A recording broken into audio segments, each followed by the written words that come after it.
October 27, 1986, the day the New York Mets became champions of the world. But in 1987, Roger McDowell was lost, and Dwight Gooden was under rehabilitation. And the 18-game winner, Bobby Ojeda, was gone. And even newcomer David Cone missed almost 3 months. And suddenly the Mets had lost the spirit, the feeling, the look of a championship team. Instead, it looked like 1962 and the hapless Mets. But they are not hapless with Gary Carter and a veteran ball club trying to light a fire and get 1987 into high gear. They're doing it with the reliable Darryl Strawberry in right field, with Keith Hernandez at first, and with a tattered and torn pitching staff that refuses to quit. And they're doing it with the surprise of the year, 27 home runs from Howard Johnson.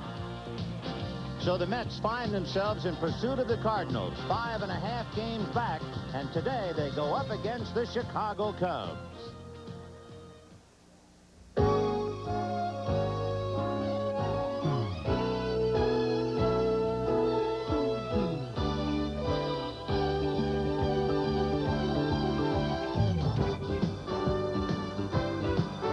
The National Broadcasting Company, now in its 7th decade of bringing you baseball's memories. Baseball's milestones. Baseball's majesty. And baseball's magical moments.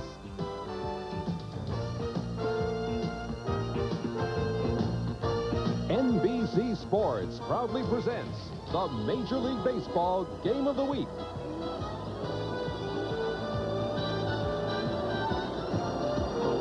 Today from Wrigley Field, the New York Mets versus the Chicago Cubs.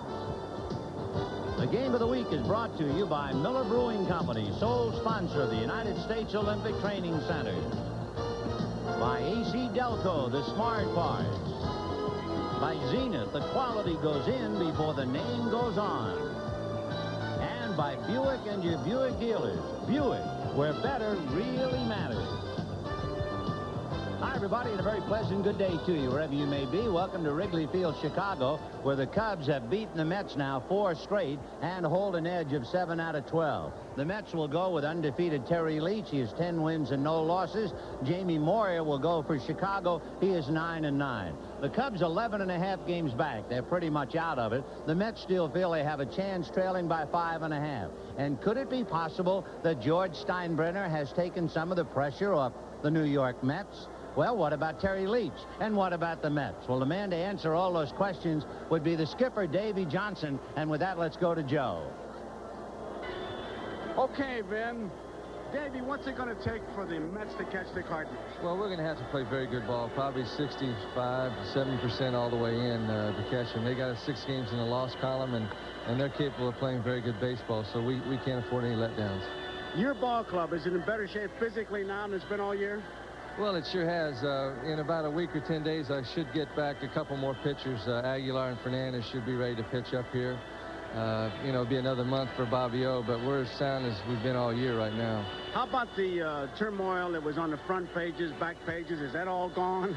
Well, thanks to Steinbrenner, it is, in the Piniella case. And, we don't need any of that. We've had enough of our problems this year, and a lot was publicized about it. And we need to concentrate on playing baseball, and that's about it. Can I read into that it affects your ball club when all that's going on? Well, there's no doubt about it. We've had some hard times this year. We've had some injuries. We've created some of our own problems, and, hopefully we're over that. We've played awfully good baseball now for about 2 months. How about Leach, who's pitching today? Well, he's been a, Cinderella story. He's, 10-0, and he's done an outstanding job, and really a lot of people feel when he goes on the mound that he's our stopper. What can we watch for that when he does it, Davey Johnson's going to come right out of that seat? Well, he's had a little problem with his knee, and if he doesn't stay down with that back knee, he tries to adjust and not put any pressure on that back leg, and he doesn't drive, and his ball will come up. And when he starts throwing that high sinker, you'll see me out of the dugout. Thank you, Davey. Thanks, okay, Van. One other thing to keep in mind, the Mets playing 19 of 23 games at Shea Stadium, where they have a great record. The only 4 games on the road, this 4-game series right here at Wrigley Field. They have a lot of work to do, but they will be home as they begin to heal. 5.5 back. We might have a race after all. We'll get to the starting lineups right after this.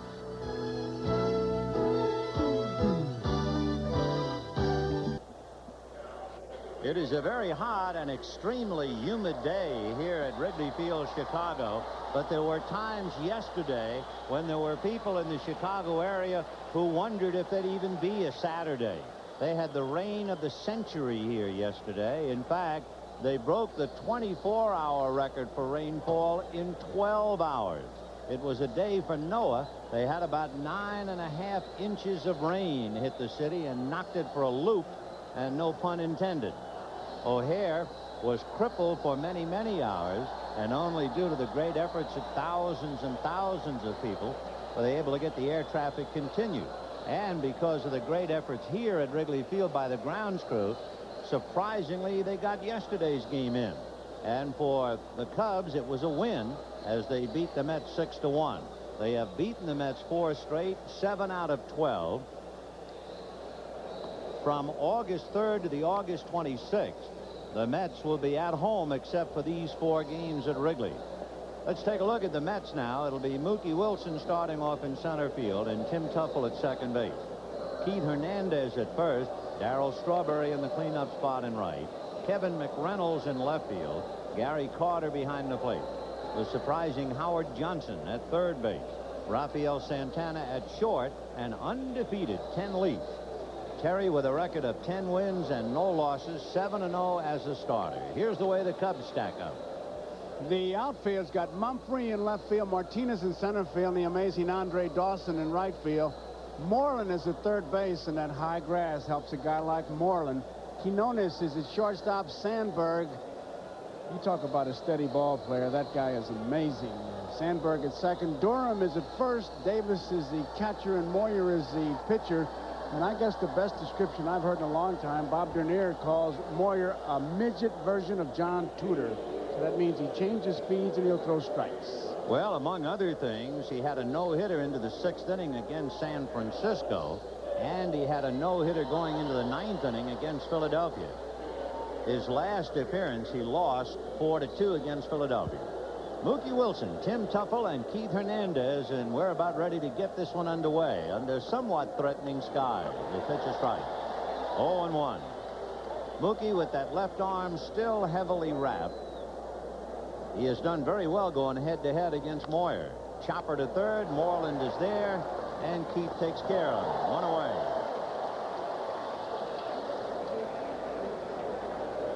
So Keith Moreland, who had a big 3-run home run yesterday, handles the first ground ball. And now Tim Teufel coming up. Teufel might be a platoon player with Wally Backman. And yet, when you look closely to his numbers, you realize what a valuable player he is indeed.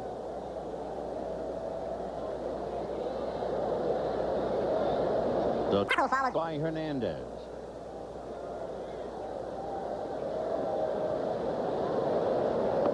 Off speed, missed inside, ball 1. 1-0. Just saw Jody Davis really give the one sign here. Keep it low in this park. And on the corner for a strike, and the count 1-1. Cowboy Joe West is the plate umpire.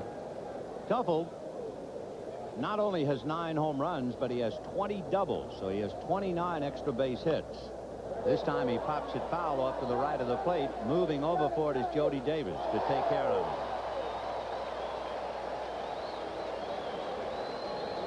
2 down in the first inning, and Keith Hernandez will be coming up.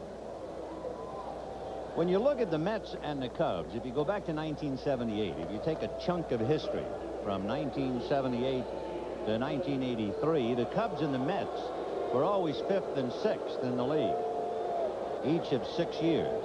Then in 1984, their fortunes turned. The Cubs won the East, and the Mets finished in 2nd place. But then after 84, the Cubs started to regress, and the Mets progressed. Maybe part of the difference, the farm systems relative to each team. 4-1. 1984, the Cubs went out and got Dennis Eckersley along with Rick Sutcliffe. They had to give up some young players, including Joe Carter, to do so. Meanwhile, the Mets traded 13 young players to come up with Gary Carter, Bobby Ojeda, Kevin McReynolds, and they still have plenty of top prospects. The Mets begin the day 5.5 back of the Cardinals. The Cubs are down by 11.5. Now back 2-1. On deck, Darryl Strawberry. One of the things you do in this ballpark constantly is check those flags, because the wind will switch. You chase everything as a catcher, even though there's not a whole lot of room here. And there you see how it's blowing. They're blowing out. Get it in the air. It's gone. They were flying out of here in batting practice. Hernandez has a little 5-game hitting streak. In on the knuckles. Not only a 5-game streak, Jamie Moyer trying to stop the one Mets player who has been hitting of late. The team itself has been in a very bad hitting slump. That's in there. 3-2.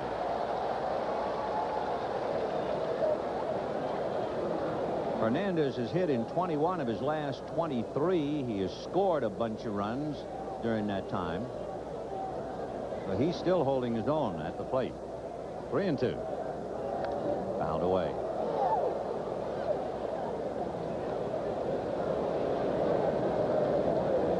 The Mets have not enjoyed their games here at Wrigley Field. The Cubs have nailed them 4 out of 5. Darryl Strawberry waiting on deck. He's been struggling. Carter's struggling. Dykstra has been struggling. Drive to center, and Dave Martinez going back to the track at the wall. Gone. Home run, Keith Hernandez. So in this heat, with the breeze blowing out, we might play long ball today.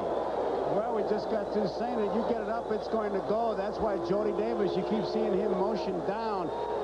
It's pretty apparent that when a pitcher is working, the lanes are inside and outside, true, but in this ballpark especially, you can't get that ball up. When I say up, I'm talking about the belt. So Keith Hernandez drives it out. His 12th home run, his 59th run batted in, and the Mets lead 1-0. The Mets now have hit 138 home runs. They hit 10 more all of last year. So Hernandez gets him out in front, and the batter will be Darryl Strawberry. Strawberry with 28 home runs and 67 runs batted in. And he's very dangerous, especially his first at-bat. Not necessarily in the first inning, but in his first at-bat this year, he has hit 11 home runs. You had better be ready for him. Ball 2. Said to him, how you going? He said, I'm in a slump. I'm 0 for 11, but today it's over. Now who's counting, huh? You don't think they know? Oh, boy, do they. 2 balls, no strikes. And he drives it into left center, but this one is playable, and Mumphrey is there to glove it. 1 run, 1 hit. The home run by Keith Hernandez to give the Mets a 1-0 lead. And Terry Leach, with a record of 10 wins and no losses, will make his way to the mound to defeat. Here's the way the Cubs hit. Dave Martinez leading off in center field. Ryne Sandberg and Leon Durham with Andre Dawson in the cleanup spot. Jerry Mumphrey, Keith Moreland, Ray Quinones, Jody Davis, and Jamie Moyer in that order. And on the mound, undefeated Terry Leach. 10 wins and no losses. He broke the Mets club record for most consecutive wins at the start of a season without a defeat. The old record was 7 straight by Roger McDowell. Fly ball into left field. McReynolds has to go back on the track to the ivy. It's off the wall. McReynolds playing the carom, and Martinez with a stand-up double.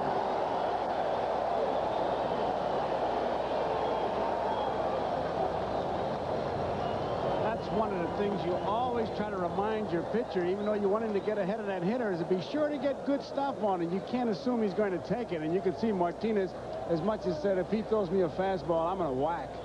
And whack it he did. He hit it into the ivy, and McReynolds finally ran it down. Martinez, by the way, has really found a home in the leadoff role for the Cubs.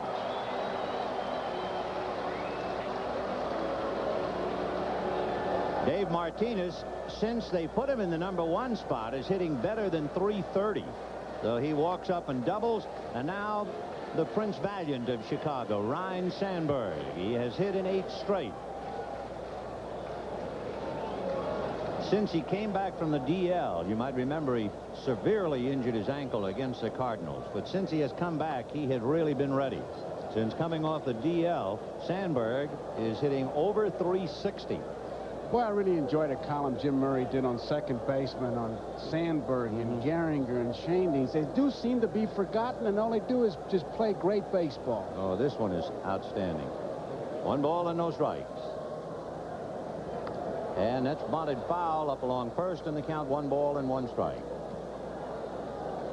I might just point out here that this ballpark is unique in many ways, but the outfielders, both right and left field, they will place themselves where the indentation is, knowing that they can go to their left a certain distance, but they got farther to go back to the wall. See that little turn in there? They know when they go to their right, they got more room than when they go to their left. So they always place themselves right where McReynolds is, right smack dab lined up with that indentation. 1-0 in favor of the Mets, for the Cubs have Martinez at second and nobody out, with Sandberg, Durham, and Dawson trying to pick him up. It's kind of a mean pitch, Terry Leach. He not only goes sidearm, but he drops almost submarine as well. And he throws a curveball off that delivery, and it's kind of like a riser. We used to call it American Legion roundhouse is what we call it. It was a riser kind of thing. His best pitch is a sinker, slider, not much of a change, and then that curveball. He is 7-0 as a starter, 3-0 in relief. That's how he got his 10 wins, no losses. Just missed. When you saw Sandberg run up to bunt, it brings back the note that yesterday Sandberg sacrificed his first of the year. Waiting his turn on deck, Leon Durham, who's been in a slump.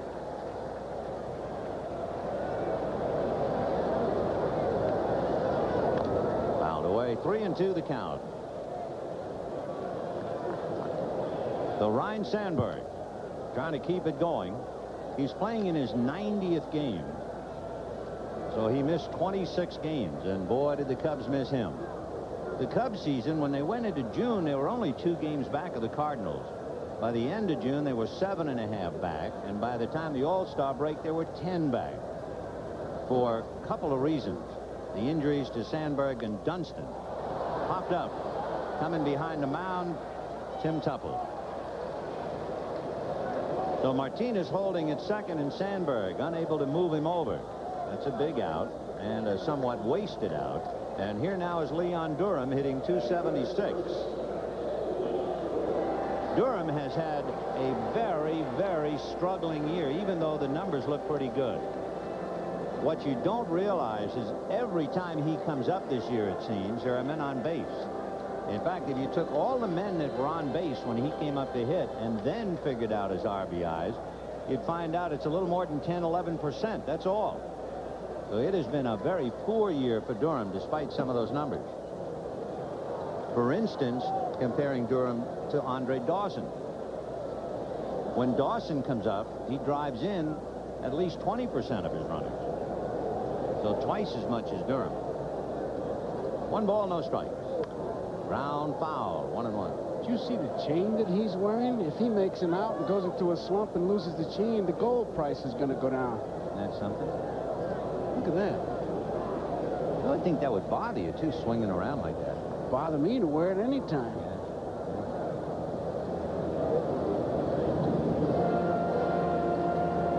1-1 to count to Leon Durham. Andre Dawson on deck. The Mets lead 1-0. A home run into the center field seats by Keith Hernandez, and the Cubs have had Dave Martinez open up with a double. 1-1. 2 balls, 1 strike. The way he can keep those left-hand hitters honest is with that rising curveball, so it makes that last pitch, that sinker, he wants to get that outside corner. It'll make that effective. 2-1. On the hands, beaten foul, and the count 2 balls, 2 strikes. We were talking before about the Mets. They have almost hit as many home runs as they hit all last year. This edition of the 1987 Chicago Cubs, #1 in the league in home runs. They're not only on a pace to break their high in the last 20 years, almost 30 years, they're on a pace to hit over 220 home runs. They're the big boys. 2-2 to Leon Durham. One away. Martinez at second. And that's fouled back out of play upstairs, and it stays 2-2. You know, an interesting thing, what time did this game start? About Close to 120. I didn't look. 1:20. I just realized Whitey Herzog made an observation. It's 20:02 local time, so it's 20 minutes old. We're in the first inning. Whitey said the first 3 innings of every game takes an hour. Yeah. So let's just time it, okay? Right. He also said this is the worst place for him to manage because you can't manage because of the wind factor. It's blowing out one way. Boy, is it blowing out now. Jim Fry said he used to check with the weatherman before he made his lineup up. Not with the starting pitcher, but his lineup he called the weatherman. Weatherman had put you on hold in Chicago today. He's still digging out from yesterday. The 2-2 pitch, inside ball 3. The most shocking way to sum up how much rain they had here yesterday was a lead line in one of the stories. And it said, had it been snow, it would have been 90 inches. Now, does that tell you what kind of rain they had here? I tell you, landing in, boy, you could get rope burns from the rosary today. Yeah. 3-2 to Leon. Fouled away. So Terry Leach trying to hold on to a 1-0 lead. Dave Martinez at second base with 1 out. And on deck, Andre Dawson. By the way, the Chicago White Sox are leading Toronto 1-0 at the end of 3 innings. The other American League game, Texas failed to score in the first inning at Boston.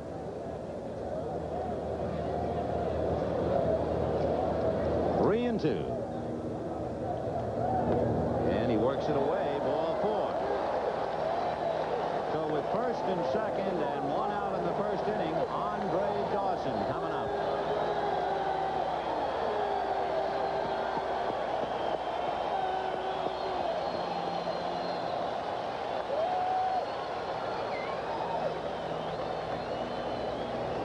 Andre Dawson getting the plaudits of the crowd and a salam from the people in the bleachers.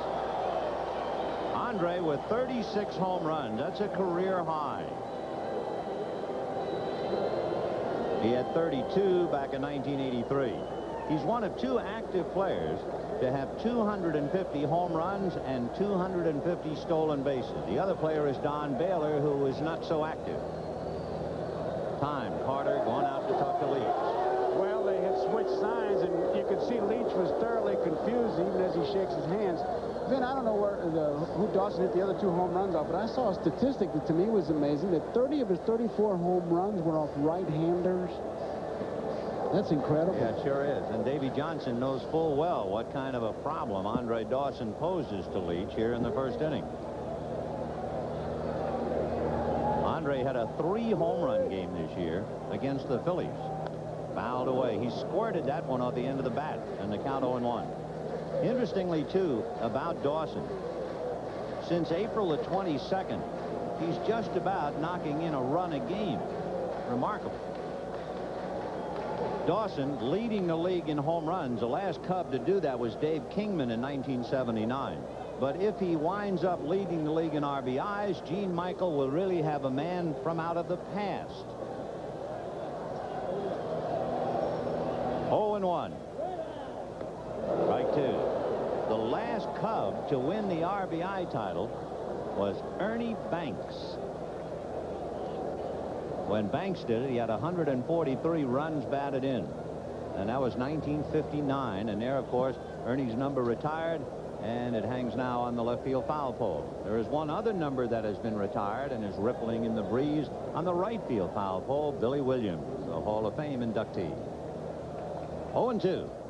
And driven to right field. Going back is Strawberry at the wall to glove it. And the runners have to hold. So Andre Dawson takes Terry Leach to the ivy, but it turned out to be a Strawberry patch. And you have 2 down. I don't know why Martinez didn't tag up at second base and pick up a base, Van. It looked like Strawberry was going to make that play. He sees it, and he's kind of watching it rather than going back to the bag. He just complete indecision on his part, and you'd have to put that in the category bad base running. So Dawson drives it deep to right, but not deep enough. It was near the sign marked 368. And with 2 down, 2 on, Jerry Mumphrey, who hit a home run yesterday, it gave him 11, and that's his career high. So Martinez at second, Durham at first. 2 out in the first inning, 1-0 Mets. Tell you, those are short power alleys, 368. Oh, outside of Candlestick, I think this is the shortest in baseball. That's really short for power alleys. One reason why the Cubs lead the league in home runs. And if you think it's short, and if I think it's short, you ought to talk to the Cub pitchers. Look at that. You can get some bad backs pitching in this park, I'll tell you. 0-1 the count to Jerry Mumphrey. He is a switch hitter, but really these days he is a left-handed hitter. Hard ground ball knocked down by Tuffle and makes the play. So the Cubs waste the leadoff double and wind up leaving 2. And at the end of an inning, the Mets won and the Cubs nothing. If you look at those numbers, you see the Mets are 4 games under 500 in day games. And of course, that's one reason why they hate to come here. They've lost 4 out of 5. And the other day, Dwight Gooden, who is not the pitcher in the daytime compared to at night, blew a 5-0 lead here. Gooden's career, I think he's maybe 4 games over 500, 18 and 14 in the daytime. Right. Kevin McReynolds, Gary Carter, and then Howard Johnson. McReynolds has been very quiet. And promptly hits a fly ball to left field, but Jerry Mumphrey is there. 1 out in the second inning, and Gary Carter will be coming up.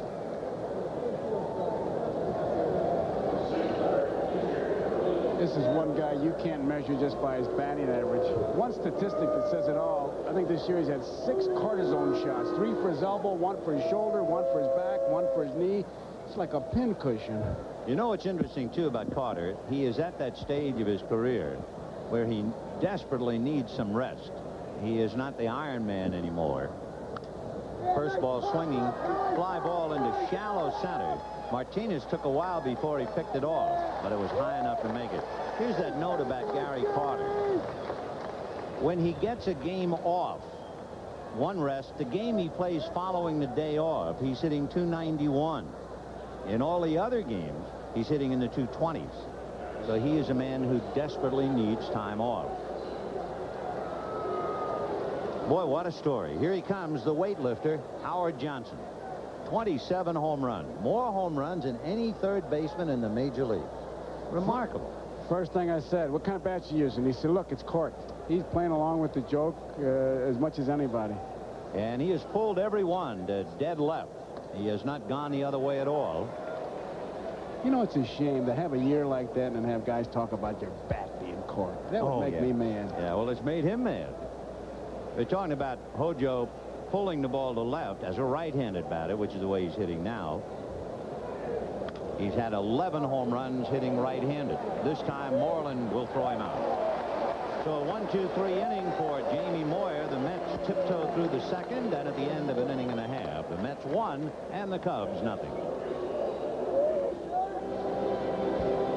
Pitching in the heat and humidity of Chicago on an August day, Jamie Moyer needs a little tender loving care, an ice cold towel.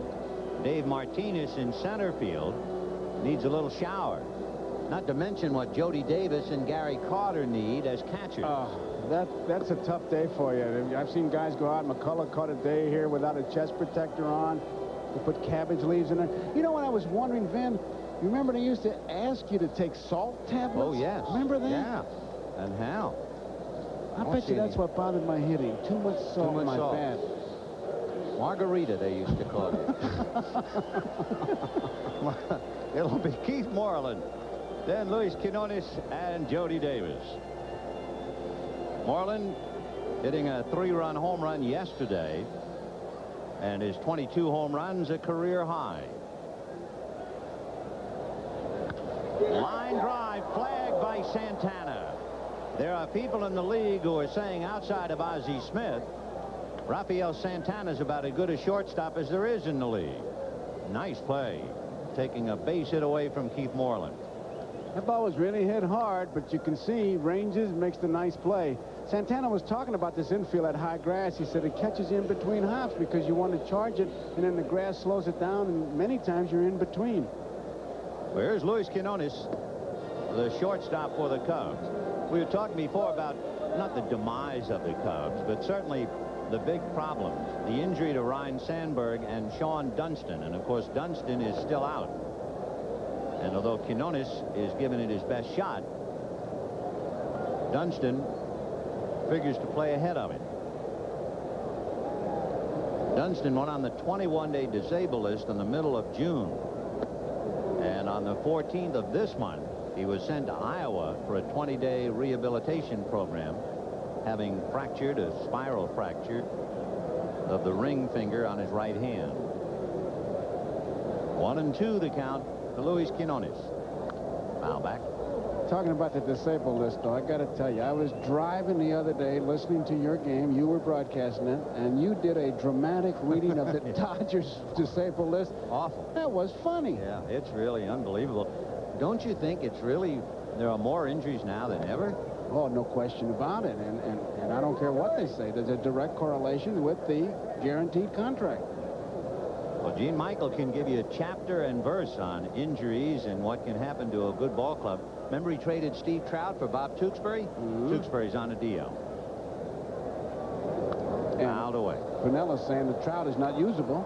Yeah, wasn't that a heavy quote? A manager talking about one of his pitchers, a guy who's getting $900,000 and will get $1 million next year, and he said he's not a usable pitcher. Oh, I'd use him somewhere, that kind of money. Mow the grass or... 2-2 the count to Quinones. It's 1-0 in favor of the Mets. Bottom of the second. 3-2. Leach did a little high wire act in the first inning. He gave up a double to Martinez and a 1-out walk to Durham, but he got by Dawson and Mumphrey. And that's whacked down in the right field corner. Strawberry is not going to get it. It's into the ivy, and Quinones into second base with a stand-up double. So Leach is not fooling anybody.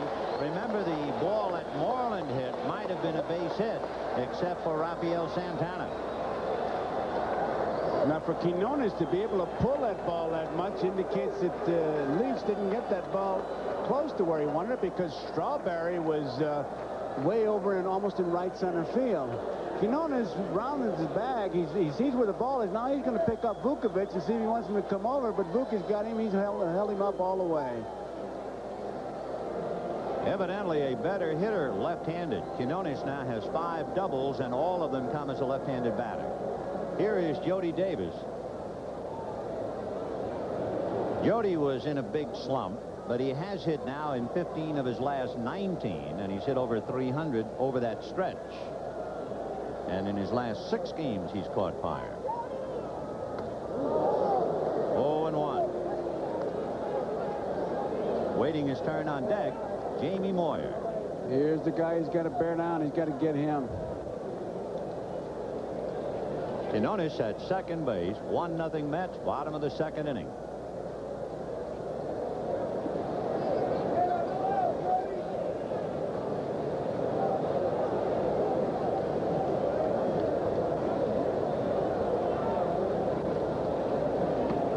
Missed that corner. Once again, we remind our viewers we'll be selecting the NBC Miller Lite Player of the Game at the conclusion of the ball game. It is a very hot day, and that's not just for the weather, but it's also a fact that Terry Leach has been making a lot of pitches. He's gone to a full count to half the hitters already, and we're just in the second inning. 1-1. Foul ball off to the right and out of play, and we count 1-2. A sellout crowd. In fact, all 4 games, we understand, were sold out.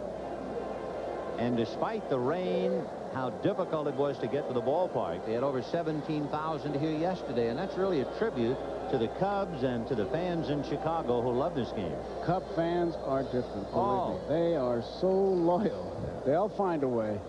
And I mean a way. It took hours for some players to even drive to the ballpark. 1-2 to Jody Davis. 1 out, 1-0 Mets, second inning. 2-2. There's a little cat and mouse game going on between Carter and Jody Davis. That center field shot, you can see Carter gives a sign, indicates where he wants it, and it isn't until the very last minute when he knows that Davis is really bearing down on the pitcher that he really shifts. One catcher trying to outthink another. 2 balls, 2 strikes. He'll hold here. Now watch when he's about ready to release it. High fly ball into center. Mookie Wilson there, ready to make a throw. Going to the bag is Quinones, and he's going to tag up and go, and he will make the play. So Jody Davis flies to center, advancing Quinones to third, and that will bring up Jamie Moyer. Jamie Moyer has 10 hits, and he has a couple of runs batted in. He has struck out less than a third of the time, and that to me is always an indication that the fella can be dangerous if he just hits the ball. And usually pitchers, most of them will strike out half the time, so less than a third, he could be trouble.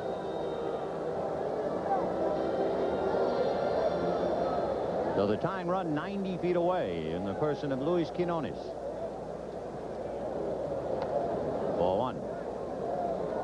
When you have a sinker ball pitcher and a runner at third, you always think about the possibility of a wild pitch. And Terry Leach has not committed a wild pitch this year. 1 ball and no strikes. 2-0.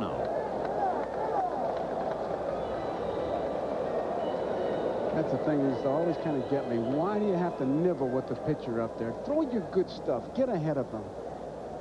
Well, he's behind him. 2 balls and no strikes the count. Missed again. Ball 3. 3-0. Another thing about Moyer, he has walks 3 times. Rick Sutcliffe has walked 7 times. That really is the badge of respect down the pipe. 3-1. Now it'll be interesting. If he's swinging at this pitch, that book has really been buried forever. He's got to take this pitch according to that book. 3-1 to count to Jamie Moyer. You believe that? That was a ball. Yeah, he swung at ball 4. He swung at ball 4, and that is, I'd put handcuffs on him. That is baseball's answer to the Peter principle. In other words, you work your way up to your area of incompetence. And then you slide over. Right. Oh. A puncher inside third. Foul ball. Just foul. He just swung late enough to really almost make some real noise. So Terry Leach fortunate on that one, and Jamie Moyer just missed hitting it inside the foul line. Bob Engel, a third base umpire, there to call it. So 3-2 to Jamie Moyer. Here's that bouncer.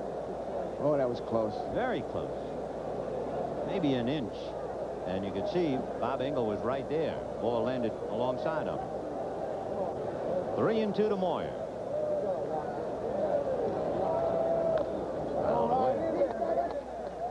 The weatherman tells us it's 83 degrees in Chicago and showers likely later this afternoon.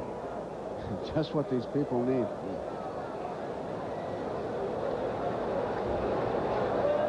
Three and 2 to Moyer. Another 3-2 count. Line drive at Santana. I'll tell you one thing, Leach is working hard, and he's very, very fortunate. At the end of 2, 1-0 Mets, and we'll be right back after these messages from your local station.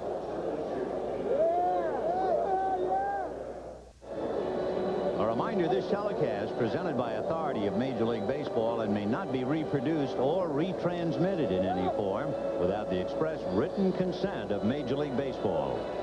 The Mets lead 1-0 on a home run to center field by Keith Hernandez. The Cubs have had 2 doubles and a walk, several line drives, but have failed to score. In the top of the 3rd inning, Rafael Santana, then Terry Leach and Mookie Wilson. Santana, in his last 10 games, hitting well over 300. For over a month, he's been hitting over 290. And here's another fellow who is hitting a few home runs this year. Santana has 5 home runs. He had never hit more than 1 in a season.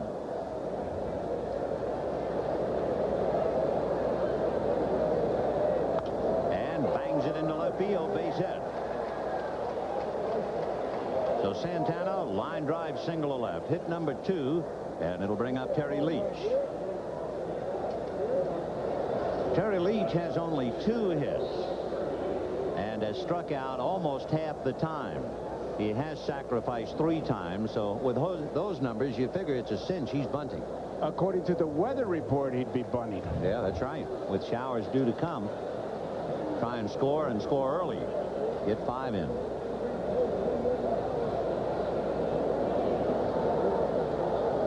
Charging is Moreland. The bunt is down, and the only play is Moyer to Sandberg covering. So the sacrifice 1-4. Santana at second base, and with 1 out, Mookie Wilson coming up.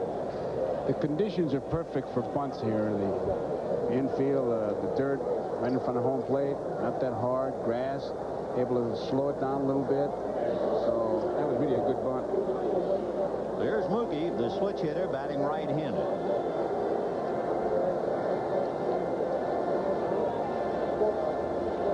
Interesting, he's in there to bat right-handed, but look at the difference. 90 points better when he's hitting left-handed.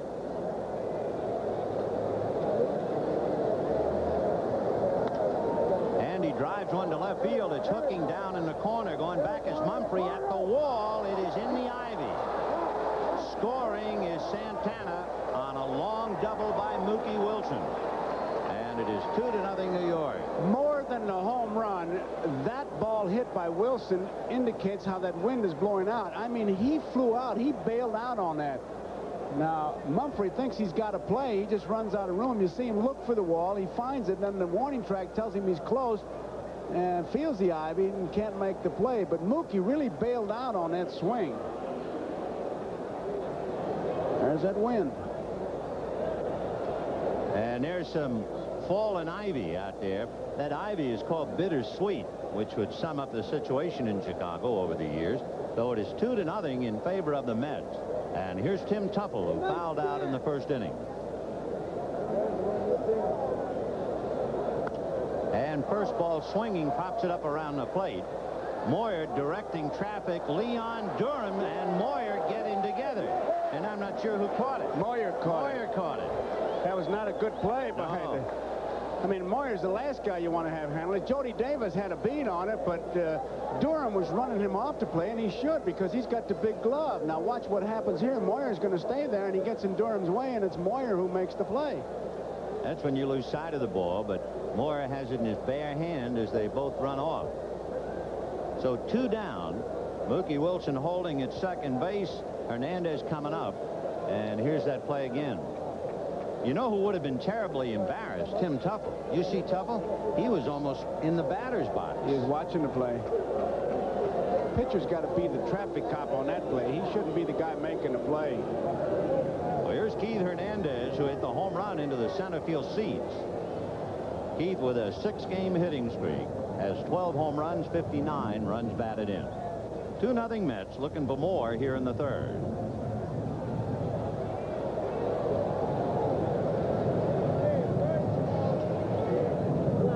Turned him around. Ball 1. We were talking about the rise and fall of the Cubs. With the Mets, they went from 8.5 games till last Friday. They were only 3.5 back. They had won 9 out of 10. That's the closest they've been since late May. But they've given up 2 more of those games, and they begin today 5.5 behind the Cardinals. 2-0.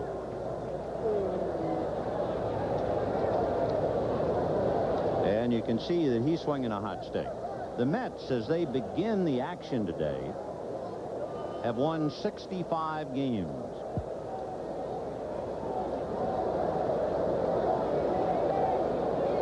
Two and 0. And that's a drive to left. Mumphrey, frozen for the moment, now moves back to Flagler. So the Mets get 1 run, 2 hits, 1 man left.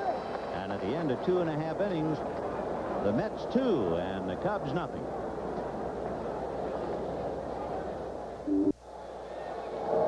If you look into the New York Mets dugout, you see something sitting in the far corner. Not somebody, but something.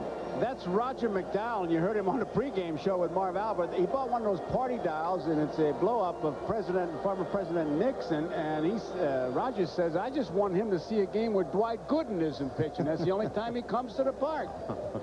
So if they win today, he may be on that bench the rest of the year, because knowing how ball players are superstitious. Oh, he is something. He keeps up the tradition of the flaky relief pitchers. 0-1 to count to Dave Martinez, who doubled in the first inning. Grounds it foul. And by the way, the first base coach for the Chicago Cubs just backing away as there they are, Roger McDowell with his little friend. They had to get a uniform to fit him. Guess whose uniform is on him? He's a player, pitcher.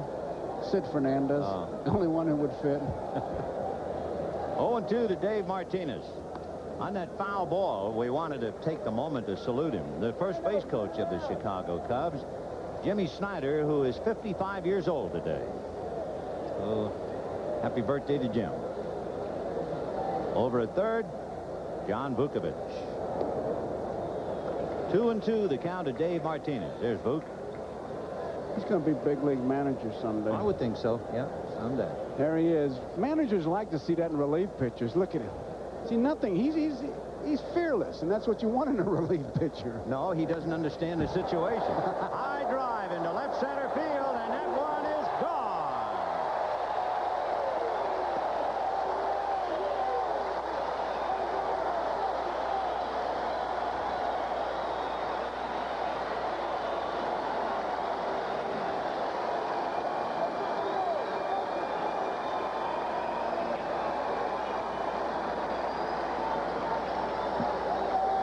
Martinez hits it out.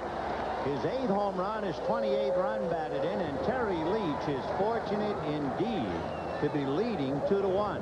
He's made a lot of pitches. In 2 innings, made 42. He pitched a 3-2 count to 4 of the 9 batters, and he throws that one right down the middle of the plate. And with the wind going, boom.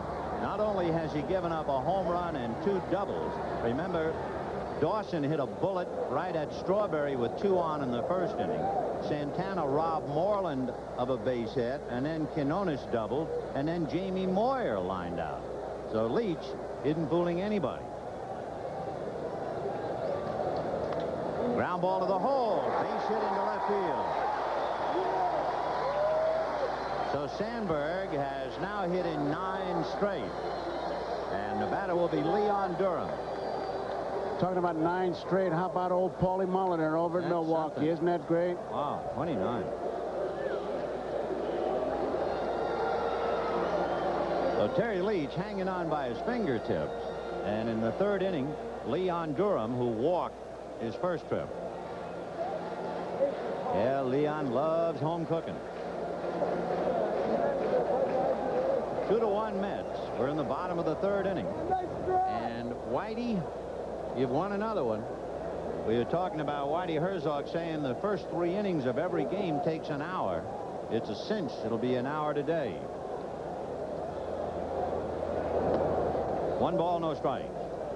The Cubs have played 13 games that have taken 3.5 hours. They've played 49 games of 3 hours. You got plenty of chance to enjoy some baseball here. We're in no hurry. You have a theory on why it takes an hour? A lot of them. I mean, it's a lot of little things. The throwing to first, the hitters stepping out. Every time a fella slides, he calls for time. The pitchers seem to noodle more out on the mound. Yeah, but you would think they would do that kind of thing in the last 3 innings. Wonder why the first 3 innings. Oh, I see what you mean. Well, I don't think it's the first 3. I think what he really means is that sets the note. The first 3, an hour, and it's going to take 2 more hours for the next 6. 2-0 to Leon Durham. Ground foul. 2-1. Well, William Howard Taft, what, 70 some odd years ago at a baseball game, decided in the 7th inning he wanted to stand up and stretch, and in deference to the president, everybody else stood up, and that was the birth of the 7th inning stretch. So I would think today, if Ronald Reagan comes to a game, he should take the stretch all around the end of the 4th inning. Yeah, that'd be about right. On deck, going to do more than take a stretch, is Andre Dawson. 3-1. I bet you'll get a letter from, I think it's St. John's or Manhattan, and some priest was supposed to have done that. Oh, really? Every time I said that, I'd get blistered for saying that they didn't invent it. I don't know. I mean, it is an important part of baseball, the 7th inning stretch, certainly. Terry Leach, who is really struggling out there, and 3-1 to count to Leon Durham. Nobody out in the 3rd inning. Mets 2, Cubs 1. Leach 10 wins and no losses. So he's going to have to find it, and find it in a hurry. Runner goes on ball 4.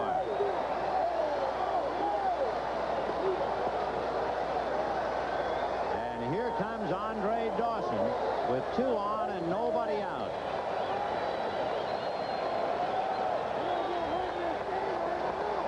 The Mets 10 remains quiet for the moment as Dawson settles in at home plate. He hit the ball very hard. He sent Strawberry to the ivy to handle a line drive in the 1st inning. I tell you should never pitch behind a good hitter, but I'll tell you what, with Dawson, you really have to be careful of this first pitch.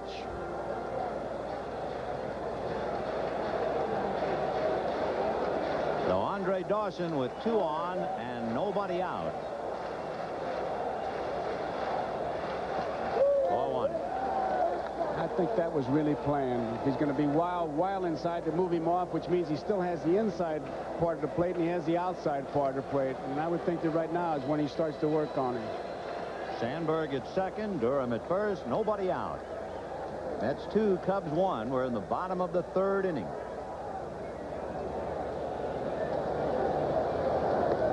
Missed again. 2 balls and no strikes, and I mean, he is hanging on. I'll tell you right now, he's in deep water, deep water. There's a big shark swimming around. Yes, sir. Andre Dawson. He's starting to bleed.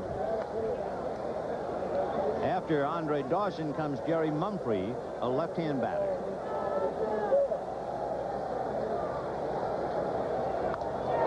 Fly ball into left center, and McReynolds over to make the catch, and the runner's home. It was not a particularly good pitch. It fooled him. He went out after it. He always drives into the ball anyway, but he did not hit it very hard. So Dawson, a fly ball to left, 1 big out, and the batter now, Jerry Mumphrey. He really doesn't get into it. His weight is pulling back, and you see he kind of hits it on the end of the bat. Had he tried to drive that ball to right field like he did his first time up, he might have hit that ball harder, but he was trying to pull one out of here. I think he was guessing location. He was giving, after having gotten 2 pitches inside, I think he was looking for yet another one inside, and was fooled and wound up lunging. Mumphrey grounded out to the right side, hitting it to Tim Tuffle. Jerry hitting .321. He has Leon Durham at 1st, Ryne Sandberg at 2nd. Fouled off.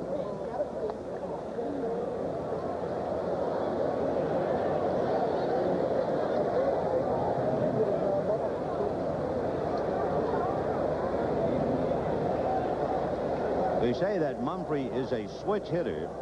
He has had over 230 at-bats left-handed and 7 at-bats right-handed.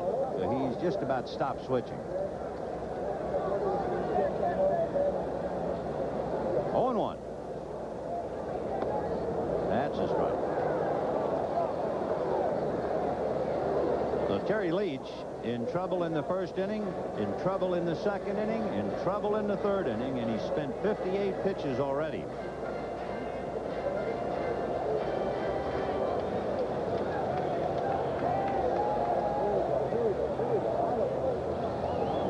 And as a hopper to shortstop, Santana to Tuffle, he goes back to Hernandez, and Leach throws a right-hand hook at the sky. In relief, he's out of the jam. 1 run, 2 hits, 1 left. And at the end of 3, 2-1 New York. Here's a look back at a very special Olympic moment.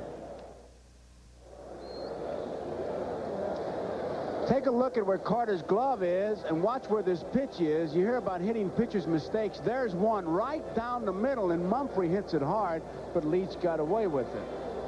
Did he ever a double play 6-4-3 to bail him out? Meanwhile, our little friend down in the Mets dugout wearing sweatbands, batting gloves, holding a bat, and holding his own. I tell you, McDowell is just typical of a relief pitcher. Tom Ferrick had the best description. He said a relief pitcher has to be a comic book reader with his brains beaten out. A little shot to the jaw by Bobby Ojeda. The presidents on the Mets bench: Nixon, Carter, Johnson, Wilson. Staggering. Hail to the chief. Darryl Strawberry takes a strike in the count 0-1. He flied to left field in the first inning. Strawberry hitting .274. I can't take credit for that, man. I'm going to give it to the guy who thought of it. Elliot, thank you, our statistician, Elliot Cobb. You come up with the dandies. 0-1 to Darryl Strawberry. 5th in the league in home runs. And drives it to right. Coming up for it is Andre to trap the ball. He trapped it. No catch. And Strawberry aboard with a single. Good call by Randy Marsh, the first base umpire. And good acting by Andre Dawson. That ball was sinking all the way. And Randy, hustling on the plate, got out there. Watch Dawson once he traps it now. You'll see it, I'm sure. No doubt about it. Now watch him come up, showing the umpire now. What was nice was Marsh was down the line, called it immediately. So there was no chance for anyone to argue. And the crowd very quiet. Here's Kevin McReynolds now. It's 2-1 Mets in the 4th inning.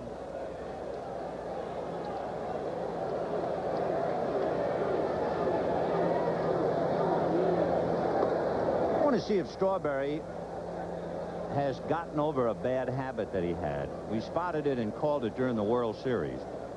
When he's going to run, he will literally screw his left foot into the ground. And if you can spot him doing it, last year that was a cinch tip-off that he was going. Just did it. No, it's really obvious. I mean, it's not just a little tiny turn of the spikes. I mean, he stands there like he's trying to take the cap off a bottle with his foot. Build a starting block. Yeah, but when he really does it, it's a tip-off he's going.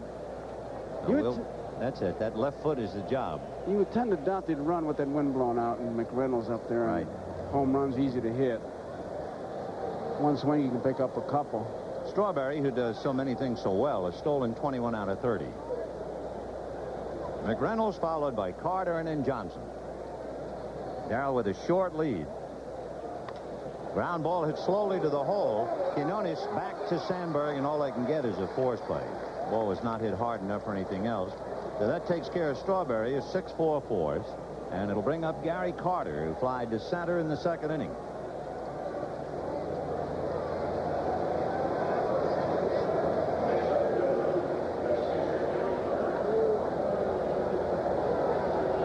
Carter's numbers, and as you can see, not the way he wants them. But I think that point was well taken about how well he plays, how well he hits following a day off. It's the day-to-day grind that has taken so much out of him. 4-1. For the last 9 years, Gary has hit higher with men on base than with the bases empty. That's one position, though, that really should never be judged by the batting average. Right. It really shouldn't.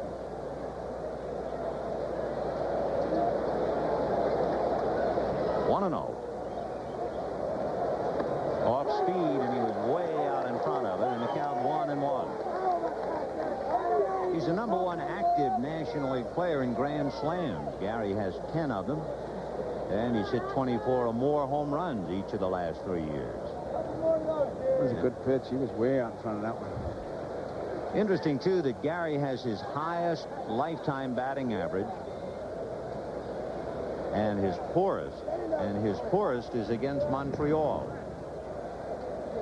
Lowest batting average against the Expos. Maybe that's a classic case of trying too hard. Sure. You're going to show them that they made a mistake, regardless of how many years you've been gone.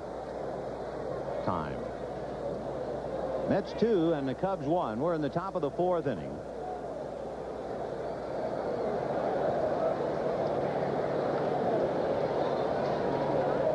Jamie Moyer, 9-9.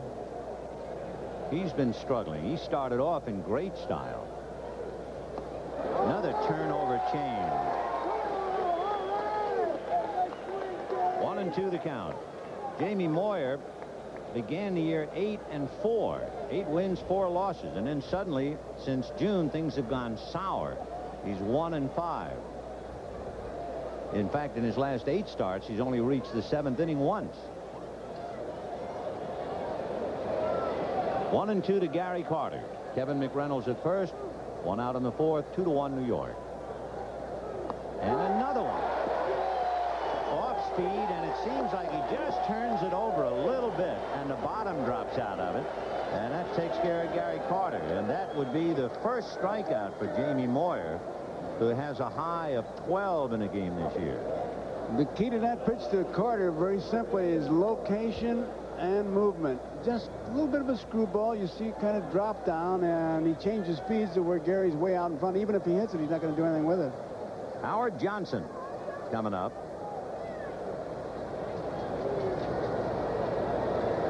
Interesting, there have been several give-up games this year and last where other than pitchers come in to mop up. The runner goes, and it's going to be ball 1. Jamie Moyer just lost track of the runner completely, and so McReynolds steals second. Jody Davis never even had a chance. But getting to Howard Johnson, the key to dealing with him might be to use an outfielder or an infielder to pitch to him. Twice this year and once last year, he's been stopped by non-pitchers. Phillies outfielder Glenn Wilson struck him out a little while ago. Expo infielder Vance Law got him to fly out. And last year, Craig Reynolds struck him out. There's that off-speed thing that he turns over, 1-1. That's when he looks like John Tudor of the Cardinals. There have been a lot of non-pitchers who have had to pitch this year. Rick Cerrone, Vance Law, Paul O'Neill of the Reds, Jose Oquendo of the Cardinals, Luis Salazar twice for the Padres, Tim Wallach and Glenn Wilson. All non-pitchers who have pitched in games this year.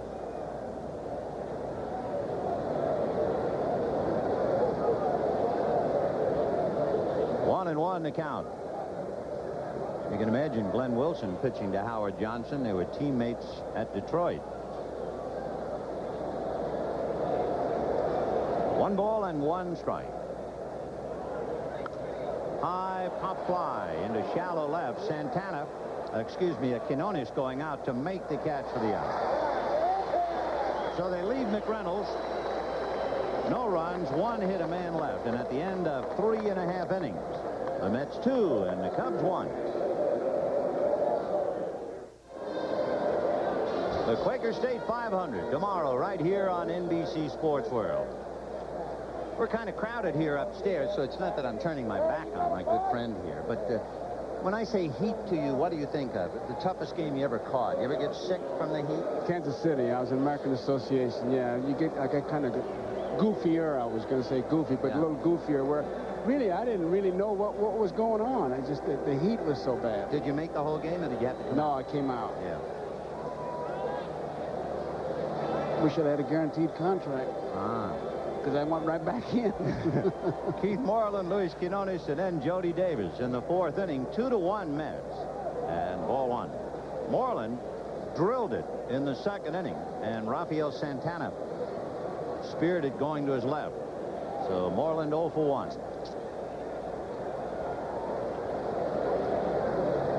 Fouled away.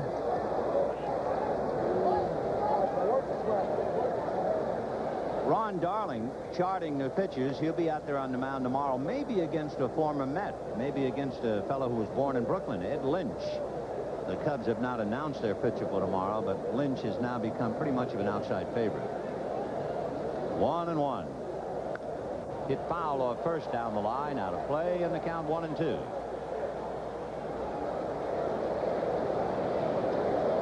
Keith Moreland at the plate. Ron Darling at the chart, and we're in the bottom of the 4th inning. 2-1 Chicago. Keith Moreland trying to get the Cubs even. Not that way. So Moreland strikes out. Boy, did that thing sail and rise at the same time. And that would be the first strikeout for Terry Leach. Luis Quinones coming up, and watch this thing sail. That's that delivery. That's that rising American Legion curveball we talked about, where he starts it away from the third base side and makes you give ground, and it's breaking away and up as it comes to you. Quinones doubled to right and got to third and stayed there. And a shot by the diving Hernandez. Quinones will make a turn. He's going to go for 2. And the throw, he is in there.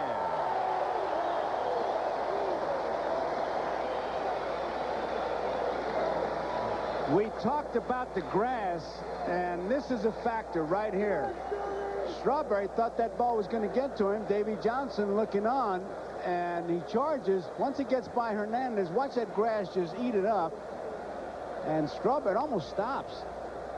Look at here. See what's happening? It does stop. And remember, that ball eluded a guy who's got 9 straight gold gloves. He just missed it. Yep. So once again, the Cubs are in position to at least get even. They've had a man in scoring position in every inning. Line drive off the glove of Santana. They are going to wave Quinones in. McReynolds up with the ball. His throw to the plate. Quinones scores.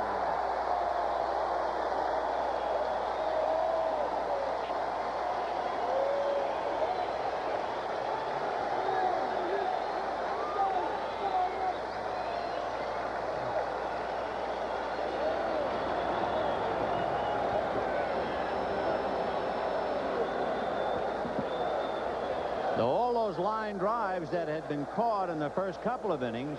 Now one line drive gets away, and the Mets and the Cubs are all tied up. And the batter now will be Jamie Moyer, and they're looking bunt. You would think that he would be bunting this time.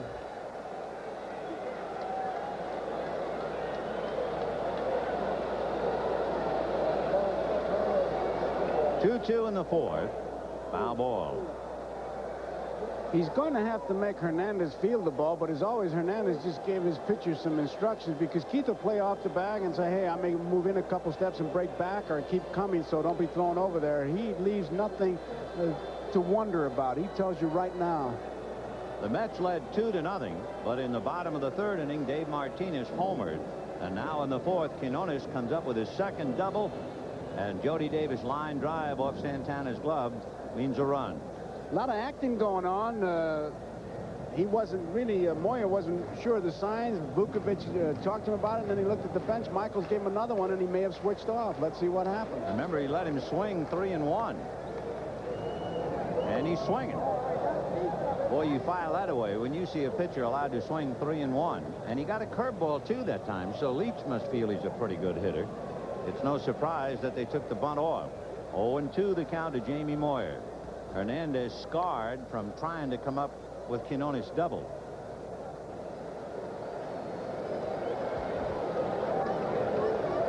Jody Davis at first, so they have no speed there. 0-2. 4-1. Mets aren't sure he's not bunting. I mean, Hernandez and third baseman Johnson moving in. Now they're dropping back, but they're still looking bunt.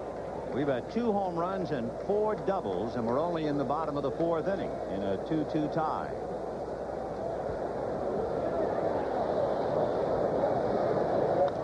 Popped in the air into shallow left field. McReynolds coming up for it, but Mookie Wilson falls down. Jody Davis just does get to second base.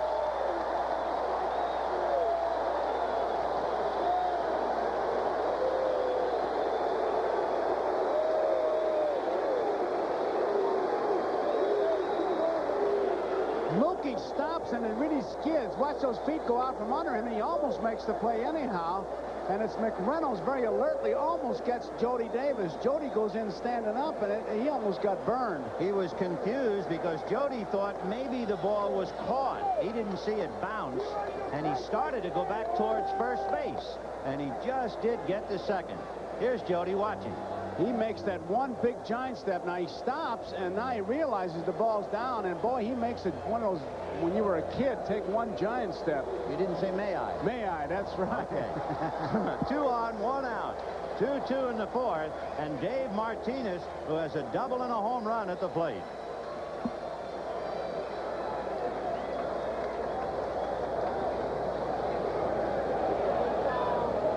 You know, it's amazing, and I never have been able to figure out the definition of the word luck. But Leach was so fortunate the first 2 innings. The line drives were right at people. Now a line drive off the glove and a fly ball in the outfielder falls. Suddenly, no luck. 0-1. 1 ball, 1 strike. I've always remembered Branch Rickey got away with it with a straight face. Somebody said to him, "What is luck?" And he said, "It's the residue of design." And everybody went, "Oh, wow, hey, Sure isn't that is. heavy?" Whoa. But when So what does it mean? It means you're luckier if you got good stuff. 1 ball and 1 strike to count to Dave Martinez. You're looking at the residue of design with Davis and Moyer. Drive in the right field corner. Fair ball. In comes Jody Davis. Moyer will stop at third on a double by Martinez. 3-2 Chicago.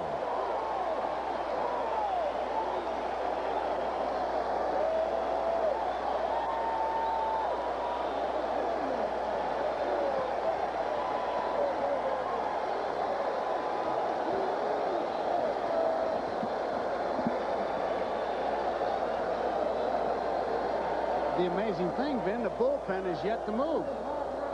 Davy Johnson showing a considerable amount of patience. It might also be a tip-off on his feelings as far as a long man is concerned. And Gary Carter talking to Terry Leach, trying to figure out how to get out of it. Moreland struck out. Quinones doubled. Davis singled. Quinones scored. Moyer singled Davis to second on a pop fly when Mookie Wilson fell down. And Martinez doubles into the corner for an RBI to put the Cubs in front. And Martinez now has 2 doubles and a home run. And here is Ryne Sandberg.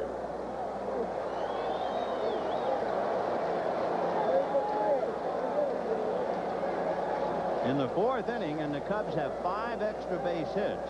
3 by Martinez and 2 by Quinones. 4 doubles and a home run between them. 0-1. And now, for the first time, they're going to move around down in the Mets bullpen. Enough is enough, and Doug Sisk will get up.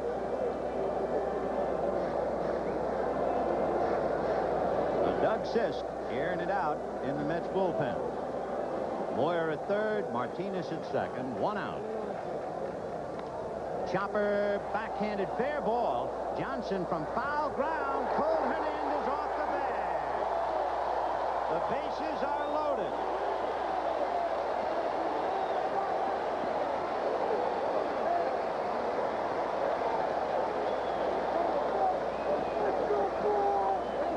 It's a long throw for Hojo. He's in foul territory. In fact, he almost looked like he thought it was a foul ball. And watch him pull Hernandez off. And Sandberg just does beat it. It will go as a base hit for Ryne Sandberg. And Davy Johnson, with his patience exhausted, out to the mound. He has seen his pitcher give up 5 hits in a row. A double followed by 2 singles, followed by another double and an infield single.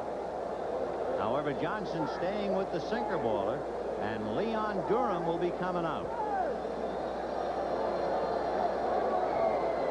The Cubs have loaded the bases. Sandberg, Martinez, and Moyer. With 1 out. 2 runs in, and the Cubs leading 3-2.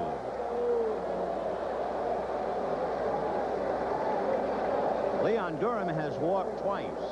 The infield back and double play down.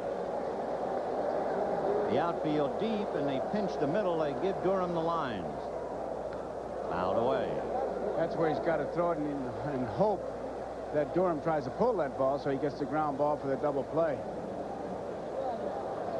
Davy Johnson sweating it out. The Mets led 2-0 and now trail 3-2, and the Cubs trying to break it wide open. Remember, the Cubs have beaten the Mets 4 straight, 7 out of 12. 1 ball and 1 strike. And of course, after Leon Durham, the name that will ring the rafters here at Wrigley Field, Andre Dawson.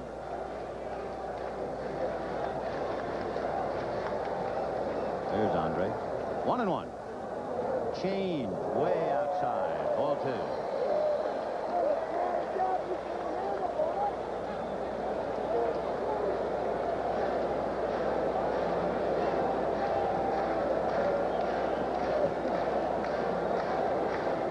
2. Leon with 43 runs batted in.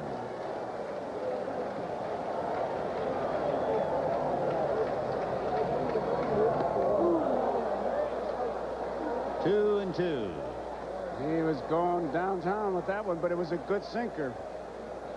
Ryne Sandberg at first, Dave Martinez at second, and Jamie Moyer at third. And Leach now in the 4th inning has made 78 pitches.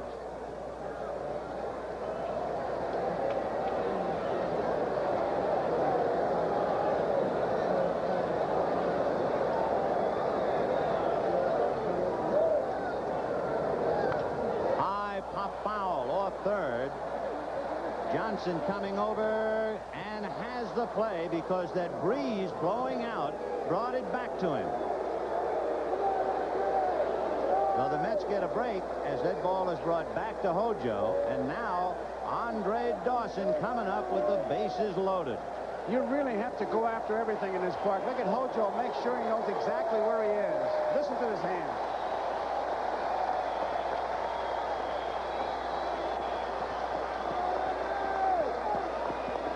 Andre Dawson is 0 for 2. He came up with runners at first and second in the 1st inning and lined out to right. He came up with runners at first and second in the 3rd, hit a 2-0 breaking ball off the end of the bat and flied to shallow left. Now he's up there with a chance to tear the game open. Good breaking ball. What a spot. What a spot. Remember the last sequence of pitches, the first 2 were in, and then Leach got him going away. This time he starts him away. No balls, 1 strike.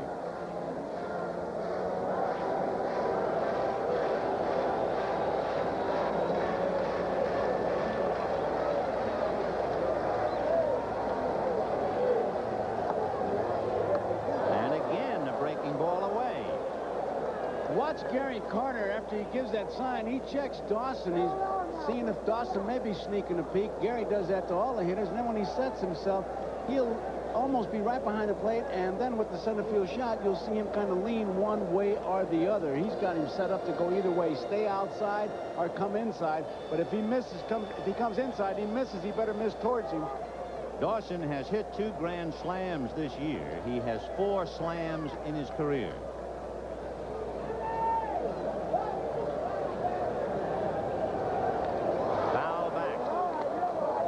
Again, it was a breaking ball. Moyer didn't know whether Dawson had actually fouled it or not, but it's 0-2. So Davy Johnson with Sisk now just about stopped throwing in the bullpen, watching Leach. And Gene Michael wondering if his big guy can cash it in a big spot. No balls and 2 strikes to Andre Dawson. 2 out, bases loaded. 3-2 Cubs, bottom of the 4th. Wild one.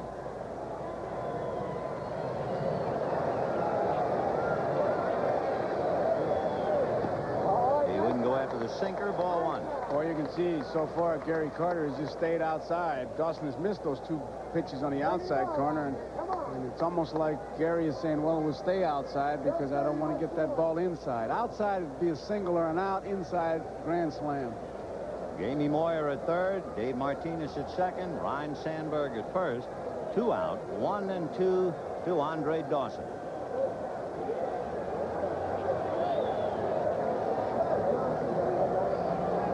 And it's a little pop foul Keith Hernandez and Gary Carter.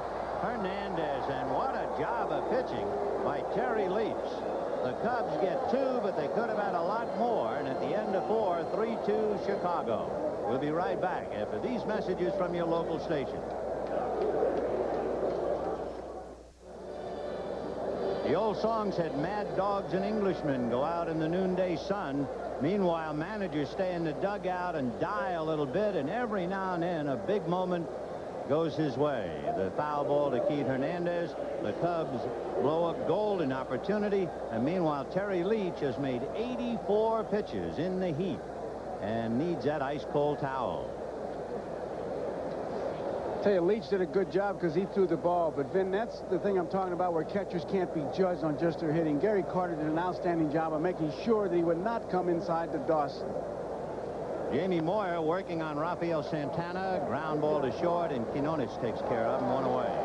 And just to finish that point, because I do feel strongly about it, it's the way you give the signs. I mean, he wasn't tentative about it. He put him down like, you throw this pitch where I want it, and we'll get him. That's the message you give to the pitcher. And if the pitcher trusts you, which I'm sure they do, Carter, it just makes it so much easier. And I thought Gary did a great job. He did indeed. And meanwhile, Terry Leach has survived to pitch another inning. Boy, has he been in constant trouble. He's made more than twice as many pitches as Jamie Moyer, and with the 7 left on base, he's been in trouble every inning. 2 on, 1 out in the first inning. A runner at third in the second inning, first and second with nobody out in the third, and the bases loaded in the fourth. He swung at that as hard as he was thrown. 0-2. I think at this stage it wouldn't be a bad idea to just swing at anything, go back and sit down for a while. Strike out and help the club. And how? He's got Mumphrey, Moreland, and Quinones to face in the 5th inning. Okay, keep going now and sit down. So Terry goes back to the pine, trying to bunt his way on, and the batter will be Mookie Wilson. Mookie's got to take about a week and a half to get up there. He's just doing his job right now. He's got to take a nice slow walk, and he'll probably get in and back out, try to give old Leach a little bit of chance to take a breather here. You can see he's not exactly ready for the Easter parade. So Mookie Wilson at the plate. 2 out in the 5th inning, 3-2 Chicago. Ball 1. Mookie grounded to third and double to left. His double scored Rafael Santana. He does very well, as those numbers would indicate, against Jamie Moyer. Hits a change at the end of the bat. Martinez started back on the ball, but now comes up to put it away. So Jamie Moyer, an easy inning. He's retired 6 in a row, and he did it on just 6 pitches. Boy, how he played and played and played from 1959 through 1974. Billy Williams inducted into the Hall of Fame this year. Interesting, only 2 uniform numbers have ever been retired in Cub history, and they are draped on the foul pole. Interestingly enough, when the point was brought up, they said, why don't you have Billy Williams, since he played left field, on the left field foul pole instead of right? And the answer was, well, all of his home runs went to right field. And then on the left field foul pole is Ernie Banks, and they said, well, all his home runs went to left field, so let's put the shirts up that way. Okay. Meanwhile, Jerry Mumphrey, Keith Moreland, and Luis Quinones. Mumphrey is 0 for 2. 0-1 to Jerry, hitting .319. Terry Leach is back out, and we did it hurriedly. We said that Moyer retired the side in 6 pitches, and there's a message to get from that. Well, Leach had that tough bottom of the 4th, and he didn't get much rest. Fouled away, 0-2. In fact, I was sure that Mookie would at least take 1 strike, because Santana went out on 1 pitch, Leach on 3, and Wilson on 2, and Terry's back out there again. Of course, I don't blame the hitters. I do. I don't. 0-2 the count. Fly ball to left field, and Kevin McReynolds signaling that he'll take care of it, and does. The reason I don't blame the hitters, how many coaches and a manager do you have on a ball club? But, man, you can't tell that guy every time at bat. The pitcher's out there, take a strike. I mean, what are you going to do? Get a ball-peen hammer and split his head and drop a note in there? What am I going to do? Offend Mookie Wilson's sensibilities if I say to him, go up there and take a strike? I mean, and I'm the manager, and I got a board of directors of coaches. I mean, well, there comes a time when you got to be able to think and not get a headache. What's that old line? The only thing I can keep in my head for more than an hour is a cold. Breaking ball to Moreland, 1 ball and no strike. Of course, you're right. I mean, to the point, you know, you assume that the guy's going to do it. Oh, and yeah. when you assume, you're in trouble. Yep, every time. Moreland has lined out to short. Good play by Santana. Struck out and now singles to center.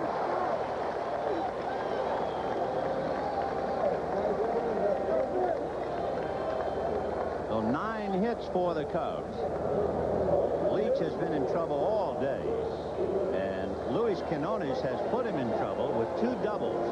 Quinones doubled in the second, line drive, doubled in the fourth, inches by the diving effort of Keith Hernandez. You know, this is the kind of a game you got to go out and tell your pitcher, hey, really, you're not pitching with 2 infields. I mean, there's runners on all the time. All the time.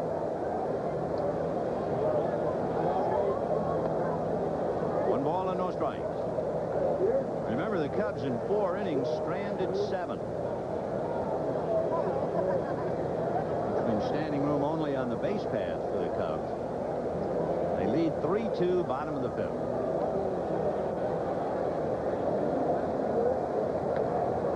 On the corner, 1 ball and 1 strike. We'll see if he stays out there with Quinones, considering the fact the shortstop has pulled him twice.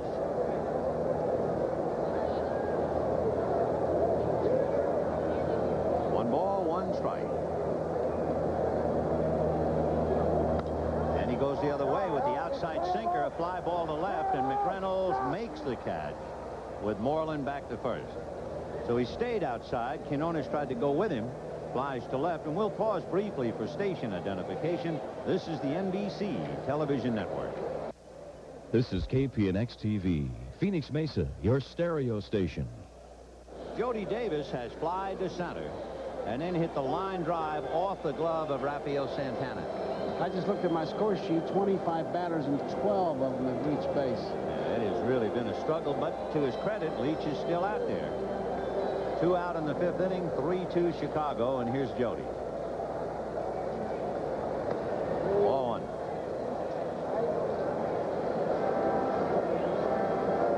Look at those numbers. And for good measure, remember, he has walked 2 to throw in with the hits. So he's been pitching out of a stretch all day.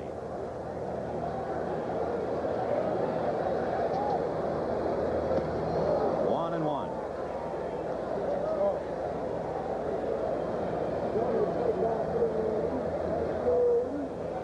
Davis having a long look. John Vukovich coaching at third. You don't have any speed at all here. Moreland barely taking a lead at first. And Davis at the plate. I think he was looking at Vukovich so he could catch his breath after that hard swing. Probably all.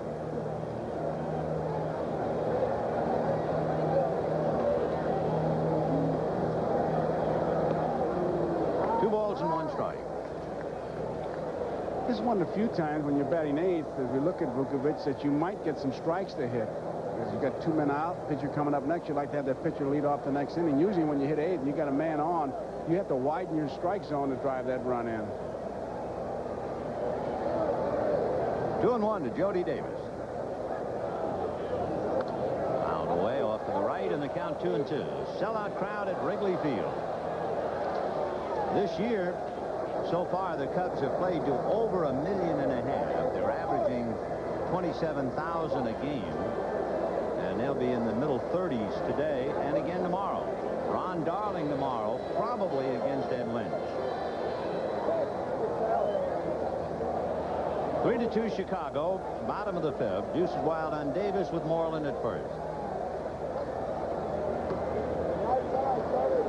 So Terry Leach goes 3-2, which is a decided break for the Cubs. With no speed at all at their command, they can at least have Moreland going. Waiting turn, Jamie Moyer, who has lined out and singled.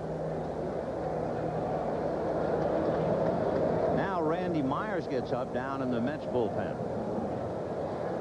There goes Moreland, and it's ball 4. He lost his balance as he delivered that. He might be tired. Could very well be. Had jelly legs. Well, that could be part of it, but also remember, Davey told us before the game, here comes Stottlemyre now out of the dugout, that he's got a bad knee. They're going to be watching that back leg if he's not driving off. There's Dave Cohn is up, too. Yeah, David Cohn, who was just activated. They sent out Schultze. So David Cohn, along with Randy Myers in the pen, and Stottlemyre wants to see for himself. That last pitch might have told him a lot when he wobbled. Well, I looked like Leach was saying it was just bad footing and I'm all right, but they were concerned about his physical ability of being able to push off that right foot. Well, he's met all the challenges, even though he's losing. He got Dawson and Mumphrey with 2 on in the first inning. He got Dawson and Mumphrey with 2 on and nobody out in the third inning. He got Durham and Dawson with the bases loaded in the 4th inning. But, of course, Davey Johnson has to figure how many times can he do this without pressing his luck. And here is Jamie Moyer. His single was the fly ball when Mookie Wilson almost ran out from under it, tried to jam on the brakes, slipped and fell down. Ball 1. More than anything else, you remember that 3-1 pitch when Gene Michael let Moyer swing, and then on the 3-2 pitch he hit a bullet right at Santana. 1 ball, no strikes. Fouled away. 1-1 to Jamie Moyer.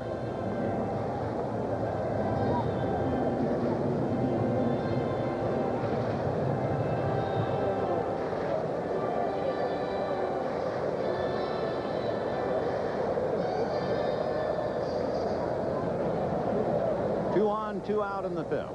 3-2 Cubs. And he drives it into left center field. Mookie Wilson going back with McReynolds off the wall. In comes Moreland on a double by Moyer. And now you know why they let him swing 3-1.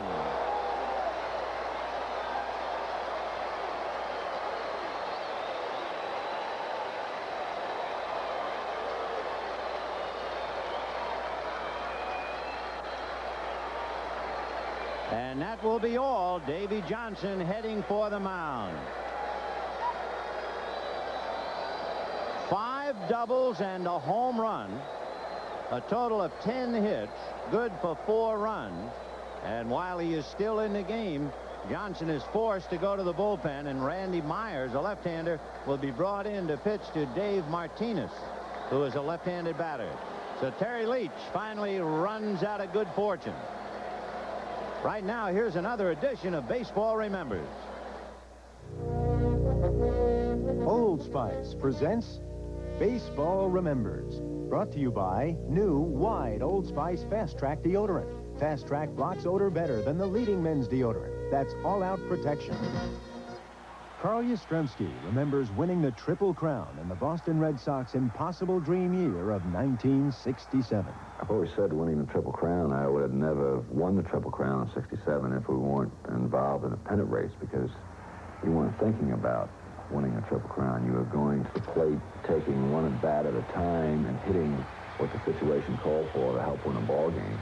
And when we had won the pennant in '67, that was on my mind. I never dawned on me until the next day. I picked up the paper, and the paper says, yes, wins Triple Crown. You just didn't think about it. When you're involved in a pennant race, that's the ultimate in sports.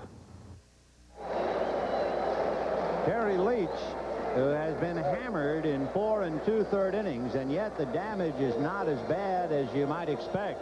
Only 4 runs. The Cubs have roughed him up for 11 hits. Dave Martinez will face Randy Myers. Randy, who'll be 25 the middle of next month. In there for a strike, 0-1.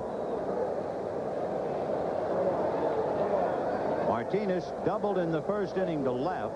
homered in the third and doubled to right in the fourth. He's had a big day in that leadoff role. 4-2 in favor of the Cubs. Bottom of the fifth inning. Runners at second and third. 1-1.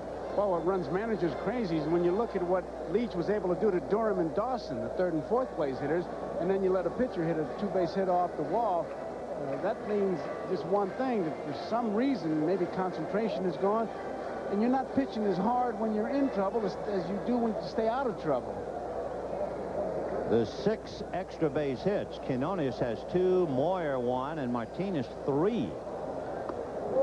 1-2. Of course, watching Myers throw after Leach was in there, it's almost like you're in the express lane. Yeah, all different game now. Randy Myers.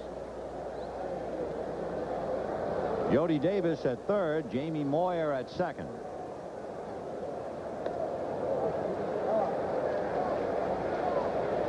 2-2 the count to Martinez, and of course Myers' job is to get Dave Martinez. They brought him in to get the left-hander and end the inning.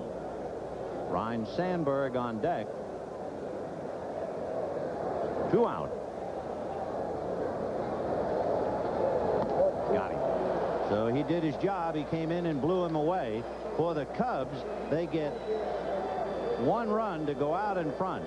2 hits and leave 2, so they've left 9, and they lead 4-2.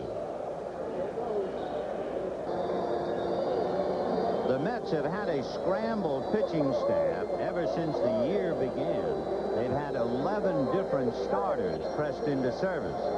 Another interesting thing about the Mets pitching, on August the 15th of last year, if you took Gooden, Darling, Ojeda, and Fernandez, just those 4 pitchers, on the 15th of August last year, they had won 48 games. This year, on August the 15th, the same foursome, Gooden, Darling, Ojeda, and Fernandez, have won 30 games. Well, that's a big difference. 18 victories, and that's why they are where they are.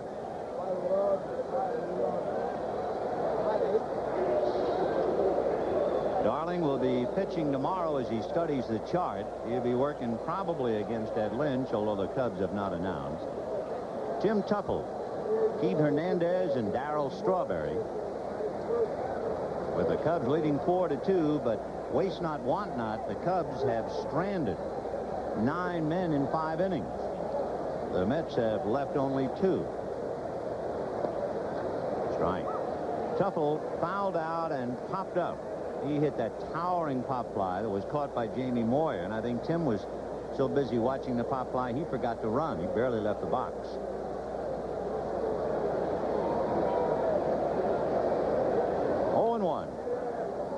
I guess once in a while you do that, huh? Oh, you hit a ball and you suddenly become a spectator? Yes, sir. You get in trouble? Oh, yeah. I wouldn't say it was a factor. I must have been talking about it, but I got traded the next day. Oh, wow. You mean you really felt they traded you because they didn't think you were hustling? No. I think I said they'd been talking. I was against the Dodgers. I hit a ball in front of home plate. Thought it was going foul. Watched it. Campy threw it to Hodges. 1 out, and threw it back to Campy. I was still at home plate. Oh, you're in trouble. 1-2 to Tim.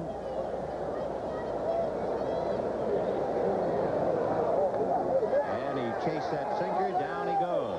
So Tim Tuffle strikes out. 1 away. That Tuffle shuffle did not help him that time, that little swiveling of the hips that he does. The modern day answer to the Stan Musial wiggle. Keith Hernandez homered into the center field seats, flied to left. Keith is 1 for 2. He has hit in 6 straight. El Capitan. 4-2 Chicago. Top of the 6th inning. The Cubs really trying to make life miserable for the Mets. Davey Johnson knows they've beaten him 4 straight, and they've won 7 out of 12 against him.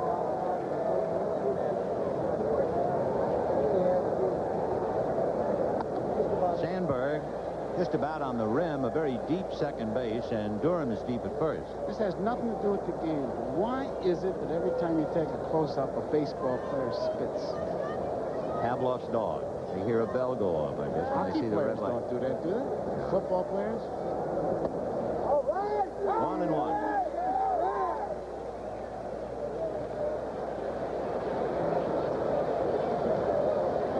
Don't spit, Davey. Yep. Yeah. Gotcha. 1-1 to count.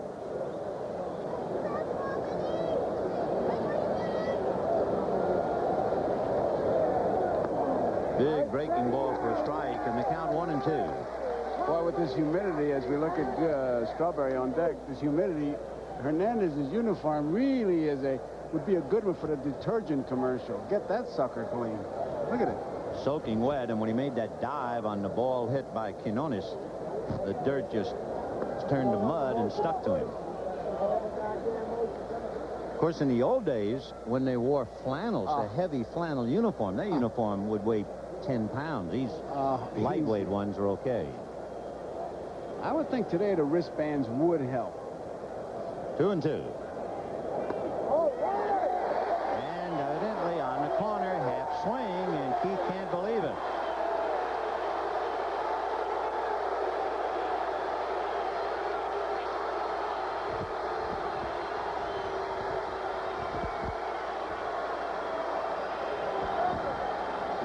Well, that's 4 strikeouts for Jamie Moyer. He has struck out 3 of the last 4 hitters. Sometimes he goes on a strikeout tear. He was punched out by the plate umpire, Joe West. Couldn't hold up.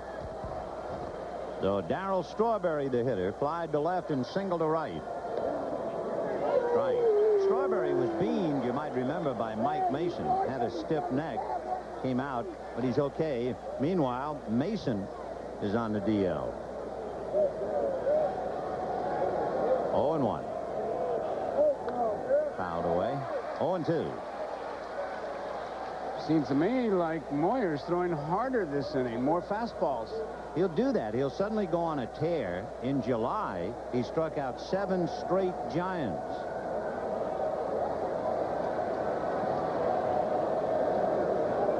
And he had a dozen strikeouts in a career-high game against the Phillies. 0-2. Got him. He strikes out the side. 5 strikeouts for Jamie Moyer. The Mets can hang a 0, and at the end of 5 1/2, Cubs 4, Mets 2.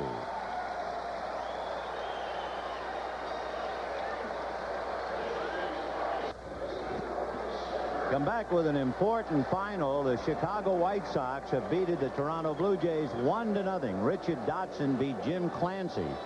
So the American League East shapes up for the moment. Detroit trailing by 1 and the Yankees by 2.5. Remember, Detroit is at Kansas City, and the Yankees are at home with Cleveland, so it will change again.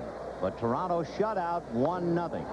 High fly ball to left field, hooking down the line, and will go foul.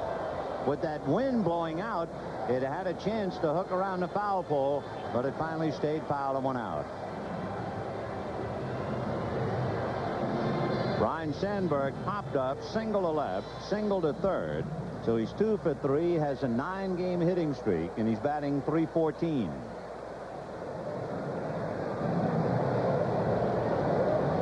Cubs 4, Mets 2, bottom of the 6th. Sandberg, Durham, and Dawson. And that's stroked into right center. Here comes Mookie. 1 away. So Randy Myers, who came in to strike out Dave Martinez, now sets sail by himself. Meanwhile, in the shadows of the dugout, Johnson and pitching coach Mel Stottlemyre watching. And in the 7th inning, McReynolds, Carter, and Johnson will be coming up. Here's Durham, walked twice and fouled out. 0 for 1. That points up again the fact that Leon has just not been hitting at all with men on base. 0-1. Mets led 2-0, 2-1. Then the Cubs led 3-2, and now 4-2.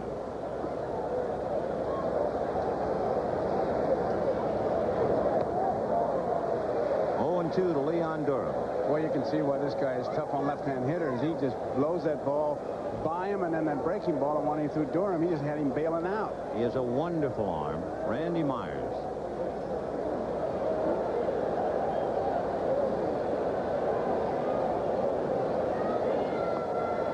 2. Randy Myers working on the veteran Leon Durham. Randy was a first pick in the '82 free agent draft. Thought he had it. 2-2. Right here, he still got an edge. He wanted to happen on 2-2, 3-2. He'd almost have to come in with the fastball. Durham really struggling since the All-Star break. Ground ball to the right side, into right field. And you can bet Randy Myers is saying to himself, I had him struck out. He was positive that 1-2 pitch was a strike. It was called 2-2 and then the base hit, and here comes Dawson. And that is certainly unlike Andre Dawson. Lined out to right with 2 on in the first inning. Popped up to shallow left with 2 on in the third. And then fouled out with the bases loaded in the fourth. But he'll get a little different swing against his left-hander than he had against Leach, who was that sidearm sinker baller. Durham at first with 1 out. 0-1. 4-2 Chicago, bottom of the 6th, trying to beat the Mets 5 straight and 8 out of 13. They've really done a number on New York here. They've won 4 out of 5 at Wrigley.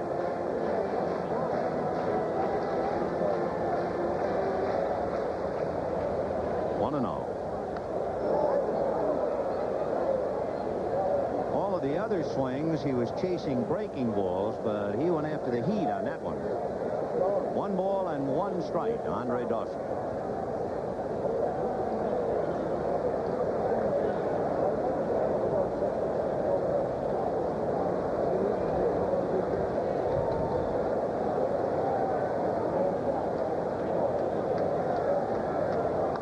Foul back, 1-2. So Andre Dawson trying to generate something here. A spot where you got that game you never see, I think, Ben, with Meyer and Carter ahead of Dawson, 1 ball, 2 strikes. To see what they do with this pitch if they're going to make the pitch of decision, the 2-2 pitch. Because you got that big power hitter up there. You can't really give him anything close. And he stayed with fastballs up to here. And another one fouled away. So he's going right after him. I don't think he wanted that one where he got it, which was high, which is a power pitch for Dawson. 36 home runs, 99 runs batted in as Doug Sisk and David Cone go down to the bullpen and begin to warm up.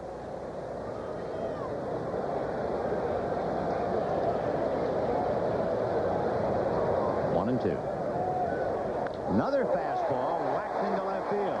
So he stayed with that pitch, and Dawson singled. But of course, for Andre, he has to think of what might have been had he had a base hit in any of his 3 previous at-bats. 2 on, 1 out, and the out was Sandberg's line drive flagged by Mookie Wilson. Davy Johnson looking around a little restlessly right now. 2 on, 1 out. Jerry Mumphrey, who is not really a switch hitter, as we mentioned. Jerry Mumphrey is basically become a right-handed batter. He's only had 7 at-bats right-handed. So they'll send up the right-hand hitting Brian Dayette, hitting .331. So Brian Dayette hitting for Jerry Mumphrey, and now Davy Johnson might make a counter move. We'll see if he goes to the pen. You talked about that Strawberry tip-off. The tip-off on Johnson making pitches is usually when he goes to that chaw tobacco, unfortunately, and takes it and then goes out to the mound. That's what he did. Yep, and it'll be Doug Sisk brought in. Randy Myers, who got the man he had to get in the 5th inning, immediately got into trouble in the 6th and has to leave. As you look at the scoreboard atop the bleachers in center field here at Wrigley Field, I'm sure you realize that Wrigley Field is the oldest ballpark. And when you look at the scoreboard, oldest in the National League, when you look at the scoreboard, you realize that the scoreboard was not ready. It was not able to handle expansion. Consequently, there is 1 game, Seattle, Minnesota, not up there. So the commissioner will have to think twice. If there's going to be any more expansion, it means a whole new scoreboard in Wrigley Field. They can't handle what they got going now. Brian Dayette with 2 on and 1 out against Doug Sisk. Ground foul. Dayette hitting .331. 5 home runs, 18 RBIs. Durham at second, Dawson at first.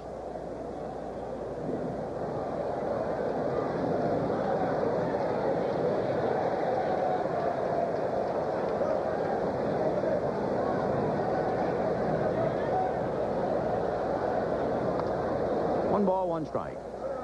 You mentioned that scoreboard thing. It was always a love-hate affair when you came in as a player. You loved it because they gave a running score. You could see what the other guys were doing, but you always saw those empty holes, those spaces where those guys were up there, and you thought, uh-oh, they might be stealing signals. Yeah, you could see a few of them.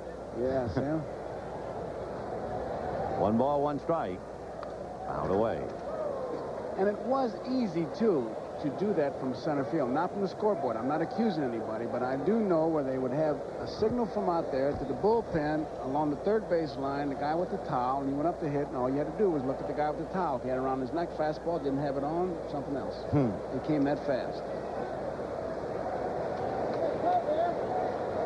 1-2 the count to Brian Dayette. Pinch hitting for Jerry Mumphrey. 2-2 the count. At first base, Andre Dawson. And at second, Leon Durham. 1 out. The Cubs have had men on base in every inning. And they have stranded 9 in 5 innings. Breaking ball just missed. 3-2. Now we'll see what they do with Dayette and the runners. Gene Michael at the helm. They run for me. What do they do for you? Yeah, I think so. I was just looking at his numbers.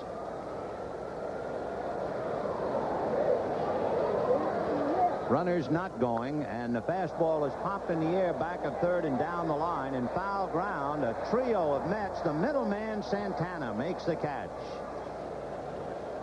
Sisk very alertly was standing on third base. Tuffle was at second base, but Sisk got over there in case they had any ideas about advancing the base. So Brian Dayette hits the foul ball, and the Mets go down into the bullpen. Santana. These double decks here with the wind swirling, they can play tricks on you. And you could see that Johnson thought he had it, but good thing Santana was there because Johnson had overrun that ball. Where's Keith Moreland? Lined out to short, struck out, and then singled. Those at-bats were against Terry Leach. Now he checks in against Doug Sisk. So it's still 4-2 Chicago, although had they been hitting with men in scoring position, this had been a laugher by now. It's anything but. Right. The Mets in the 7th inning with McReynolds, Carter, and Johnson. 0-1.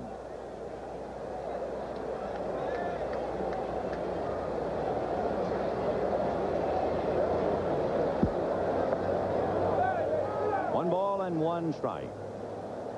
That's an interesting thing. If you're Moreland coming up and you look into the Mets bullpen, he has hit Orozco hard. He has worn out Roger McDowell, and he hasn't done much against Sisk.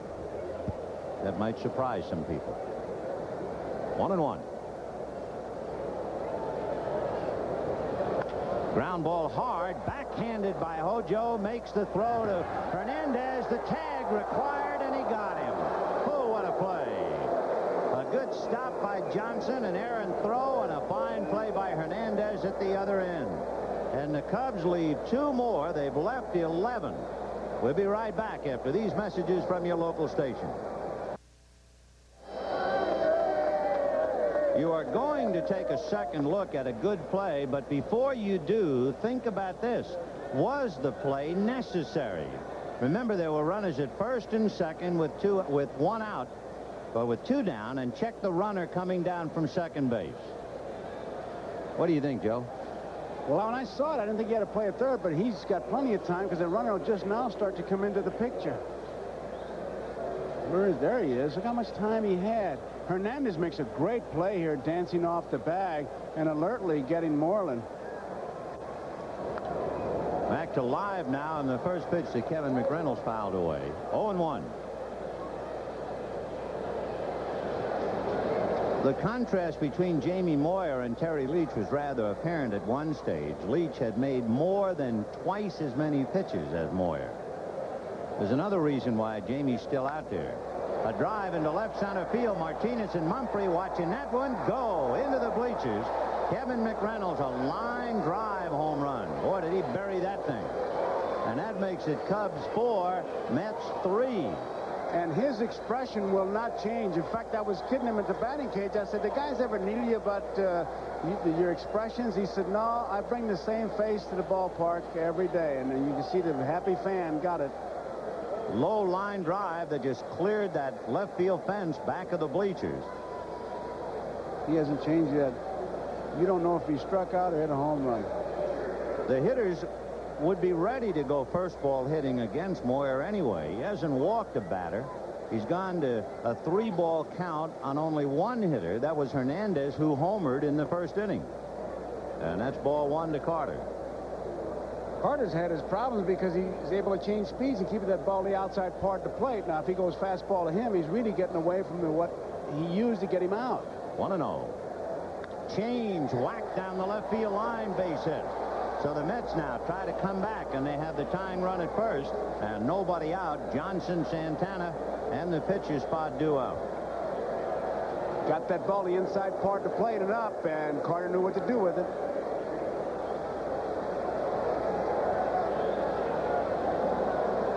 So it's time for Gene Michael to twist and turn a little bit. Frank DePino, the left-hander, going down to the bullpen, and Howard Johnson grounded to third and popped up coming up.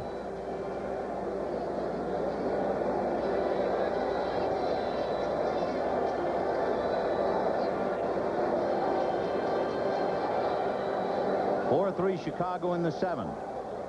However, it's a classic case for the Cubs of what might have been. They've left 11 men through 6 innings. The Mets have not had very many opportunities. Jay Baller now going down to join DePino as a bodyguard.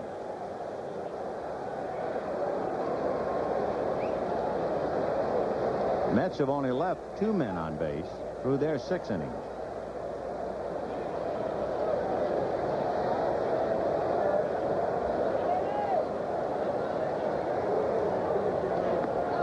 Here's that turnover change, and the bottom just drops out of it. 0-1.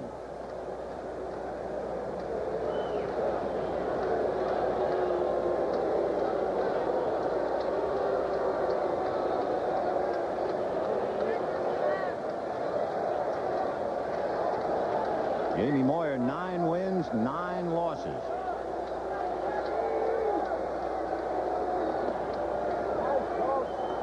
One and one. The Mets led 2-0, but then it was all Cubs, and now the Mets trying to come back.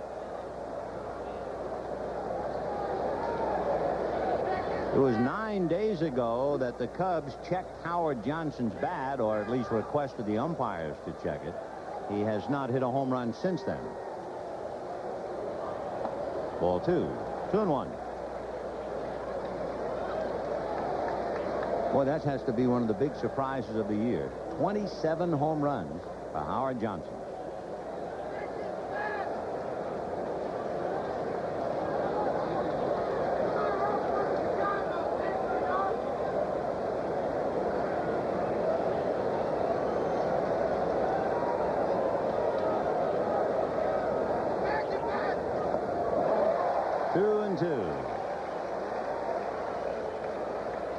Jamie Moyer had one burst where he struck out a few. He struck out the side in the 6th inning. He has 5 strikeouts.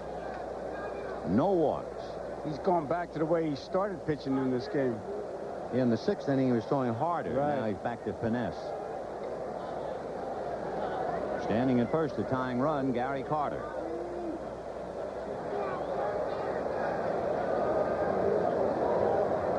And a looper into right field. That's a base hit. That might mean Carter can go to third. Sandberg picks it up, and Gary holds it second. So Johnson a bloop single to right. And the Mets with 2 on and nobody out. And Rafael Santana coming up. Carter thought he might make it. He made a big turn He knows it's a flare. Now, he's digging hard, sees the ball land. He thinks he can go to third, but all of a sudden he picks up the coach, and he sees a red light like, stay there, nobody out. No sense running this out of the inning. Sam Peloso putting the red light on. So 2 on and nobody out. Santana, and then a hitter for Sisk. The first thing you want to check with Santana, how many times has he sacrificed this year? The answer is once. In fact, the answer is 1 fly ball, no sacrifice. Cubs pull up the corners, they're looking bunt, and Lee Mazzilli comes out on deck as a pinch hitter.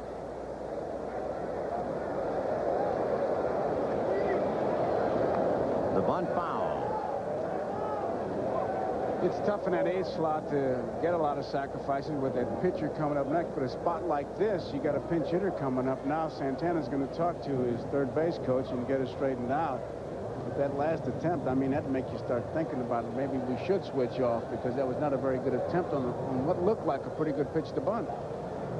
Lee Mazzilli, who is getting the call to be the pinch hitter, has been a very successful pinch hitter, too, hitting .333, including a home run and 8 runs batted in. So this is a big at-bat for Santana to set the table for Mazzilli.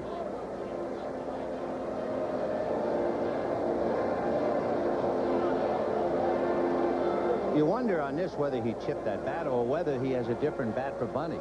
I think he went to a different bat. Yeah. Because the one he had a bunch of pine tar on it. 0-1, the count to Rafael Santana. Maybe this one's corked. Like a corked bunt. Ryan Sandberg visiting with Gary Carter. I think they were talking about that little flare to right field. Howard Johnson standing at first. So 2 on, nobody out. 1 run in here in the 7th. It is 4-3 Chicago. They're still looking bunt. And there it is. There's a play at third for the Force. An ideal play for a left-handed pitcher. All he had to do was throw across his body. And, of course, Carter does not give you any running speed at all. So a big out. And that's what made the play, because Moyer comes up with the ball, and he anticipated the bunt. Obviously, because he looked at third before he really made a decision, and he said, hey, he's not there yet, and he throws at third, and he does get a big out. So Santana at first, Johnson at second, 1 very big out, and Lee Mazzilli will now come up to challenge Jamie Moyer. Mazzilli is the major league leader in pinch hits with 13. Wallace Johnson of Montreal has 12. And he has a home run and 8 RBIs coming off the bench.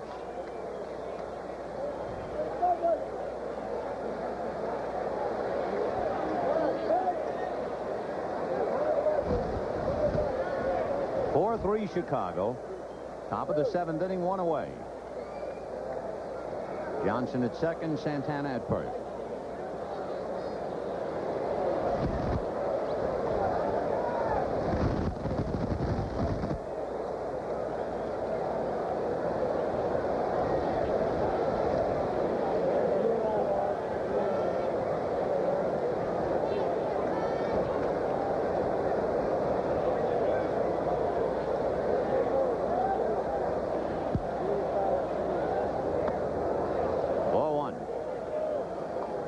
Jamie Moyer, who had not been in any real trouble through 6 innings. Big mountain to climb here in the 7th.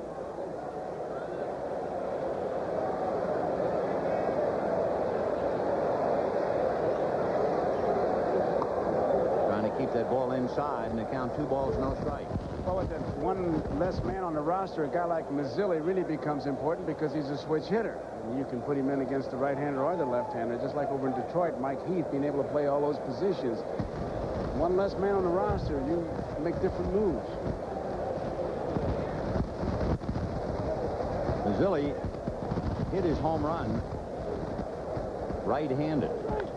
Ground ball to third, short hop. On the bag is Moreland, and doubles him at first.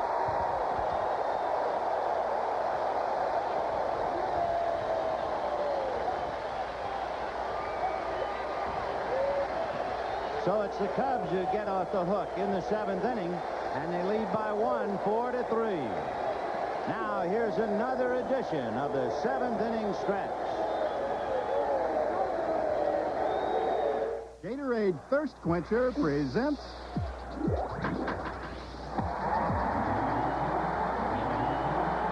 seventh inning stretch. Gatorade is thirst aid for that deep down body thirst.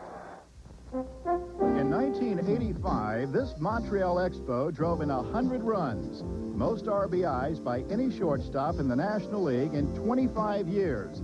Can you name him? Montreal's Hubie Brooks made the move from third base to shortstop with the greatest of ease. Now in his third year with the Expos, after 5 seasons with the New York Mets, Brooks was bidding for a Triple Crown in 1986 before an injury ended his season in early August. And in '85, he collected 100 RBIs, most by any shortstop in the National League since Ernie Banks. Oh, it's not just human nature, this need to race the wind. But unfortunately, man cannot fly. Oh, but horses do.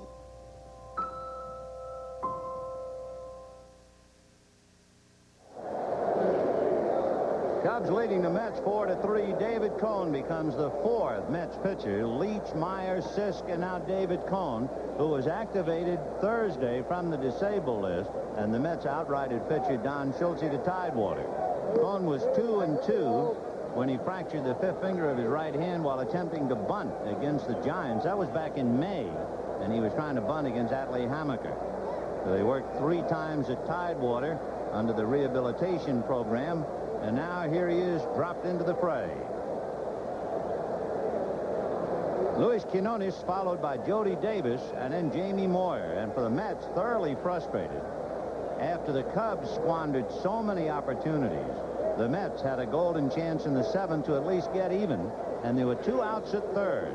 The bunt by Santana forcing Carter at third, and then Mazzilli hitting into the double play started at third. So Quinones, Davis, and Meyer in the 7th inning, and David Cone going to work. 4-3 Chicago. 4-1. Quinones doubled to right, line drive in the corner in the 1st, doubled in the 4th inside the bag despite a great effort by Keith Hernandez. Fouled away. Then when they tried to keep the ball away from him, he went with it and flied to left field.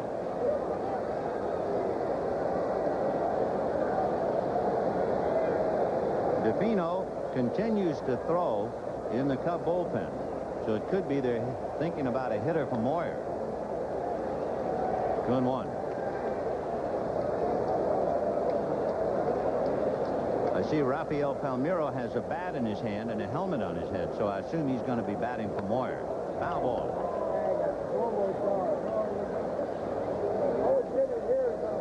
On deck, Jody Davis, and Palmeiro is just to the left of the bat boy. Swinging the bat. There he is. 3-2 to Quinones. Giants leading the Dodgers 3-0. Giants, of course, trying to catch up to Cincinnati. Out of the way.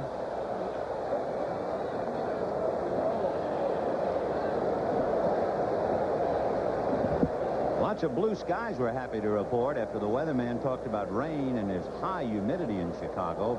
We got a dandy of a ball game. Fouled away again. So no problem either with rain or even with the lack of sunshine.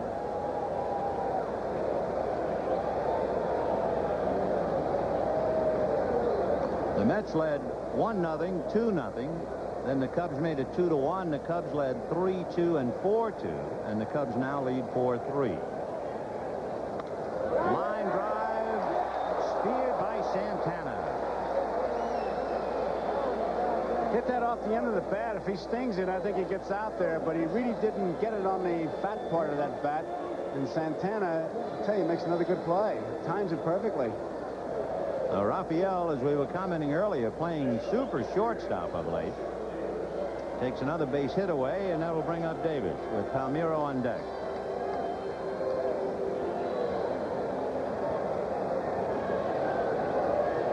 Jody Davis flied to center, singled off Santana's glove, and walked.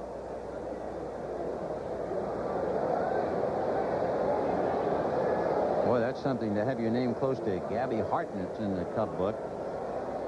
Tell you, he beat out a lot of good catchers. Toby Atwell, Garagiola,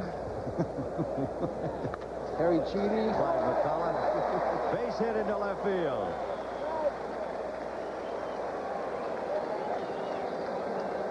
So Jody Davis goes 2 for 3. And the batter now will be Rafael Palmeiro.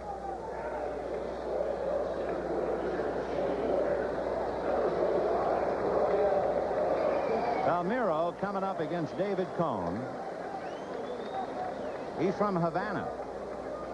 At least that's where he was born. He went to Mississippi State. On that team at Mississippi State, among others, you had Will Clark. I think that's where Ron Polk coaches, one of the real dedicated people. Good baseball program there. Must be. He was a 3-time All-American there.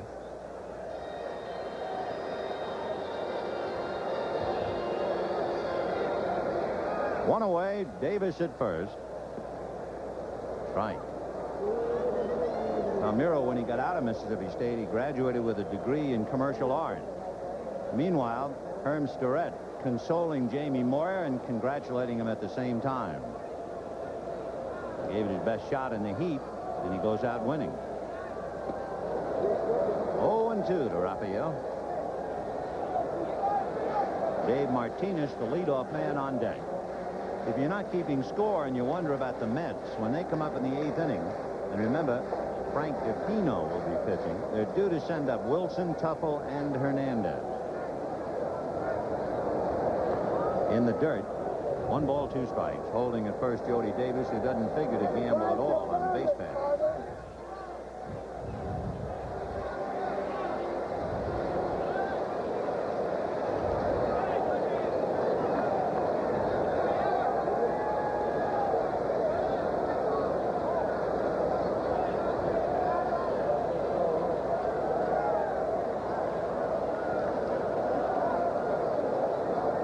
One and 2. Got him. So Palmeiro comes off the bench and strikes out. Strikeout number 1 for David Cone. 2 out in the inning. And the batter will be Dave Martinez. Interesting the way the two teams operate. The Mets, they send their entire bullpen contingent to the bullpen. They sit there. If you need a pitcher, he just gets right up. The Cubs keep everyone in the dugout and then only dispatch a pitcher and a catcher when they want to get somebody ready. And if there would be a spot that you'd want to send one pitcher at a time, would be down the right field line where the sun is, because over there is shady. You're reading my mind. That's just what I was going to say. Having lived in both. I mean, if I were Davy Johnson, that's the last place I'd want my bullpen to sit out in that hot sun. The Cubs, it's a shade of a big apple tree down there. Dugouts are perfect for the players because you don't hear the manager. He can't see you. You're close to the fans. 1 ball, no strikes. Dave Martinez has had a big day. Double to left, homered, double to right, and struck out.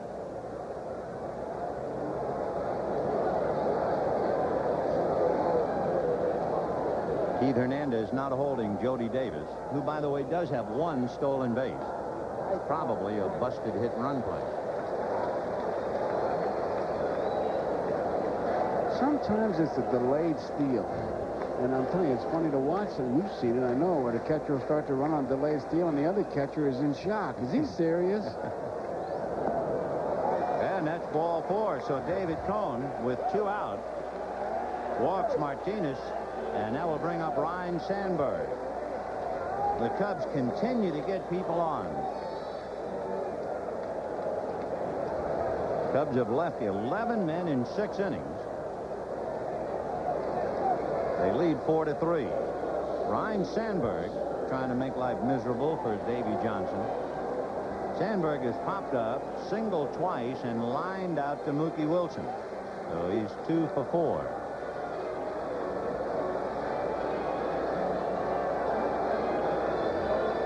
Davis and Martinez out on the lines. Davis the front runner. Good breaking ball. 0-1. That's the best one he's thrown. You can see him make Sandberg give ground.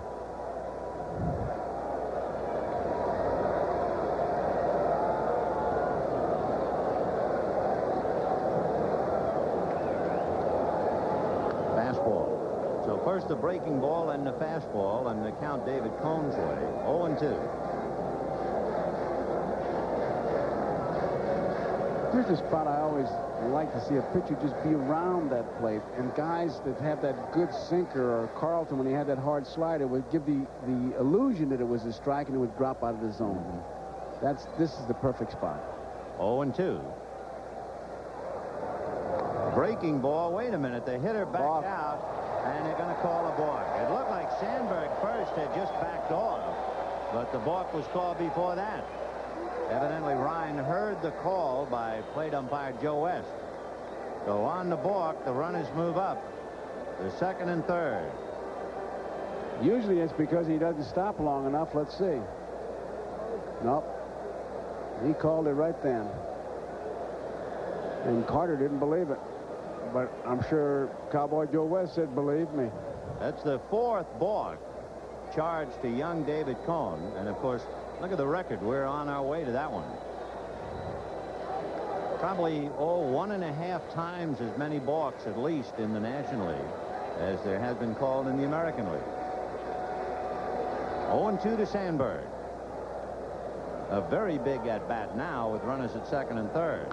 Breaking ball, line to right, base hit. I'll say a big at-bat. He's going to drive in 2 runs and open it up.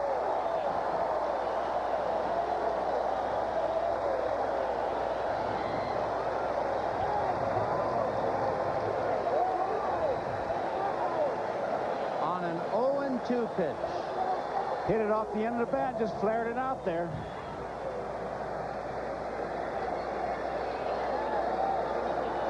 So the Cubs have opened it up again at the expense of David Cohn. 6-3 as Ryne Sandberg comes up with his third hit. A modest thing in thine own, but it was a flared good for 2. And now Leon Durham walked twice, fouled out and singled, 1 for 2.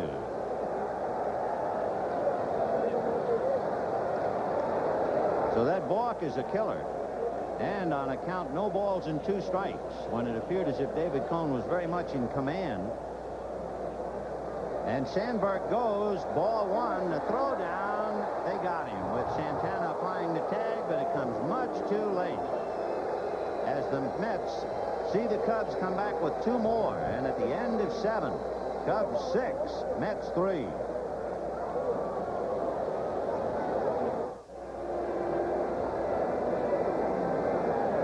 The Cubs now making 2 changes. Frank DePino takes over on the mound in his 48th game.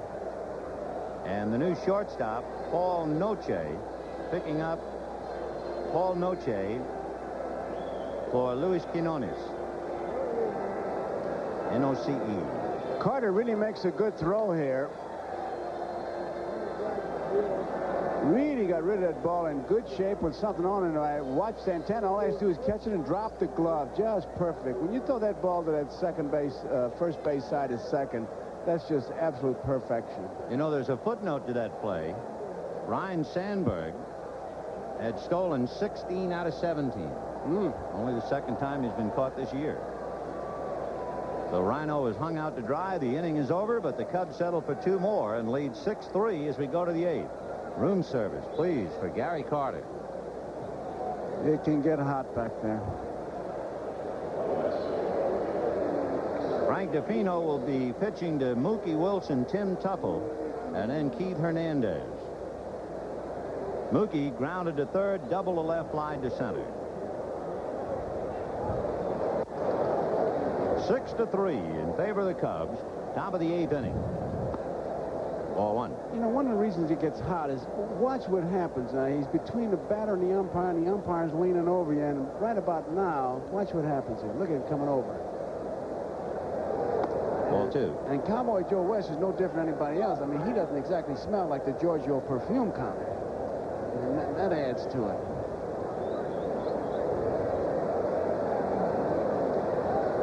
It gets a little bit stuffy there. Better when you're winning.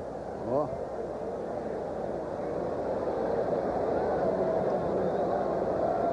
So Mookie Wilson leading off the 8th inning, hitting .292. Fastball in there. There's an umpire, I will not name it because I would not embarrass him. Invariably, in the day game, he'd eat in an Italian restaurant the night before and must have drank garlic. Foul back. 2-2. He'd call out strikes, and you could just read them coming out of his mouth. It was unbelievable. That's why a lot of times you'd go out to talk to the pitcher and say, "What are you talking about? You weren't talking about anything. You just wanted some relief. Get away. Give me some fresh air." Frank DePino picking up for Jamie Moyer, who stands to be the winner if DePino can hold on to any part of a 3-run lead. And he takes care of Mookie Wilson. Good fastball away. 1 out. Tim Tuffle will be coming up, fouled out, popped up to Jamie Moyer, and struck out.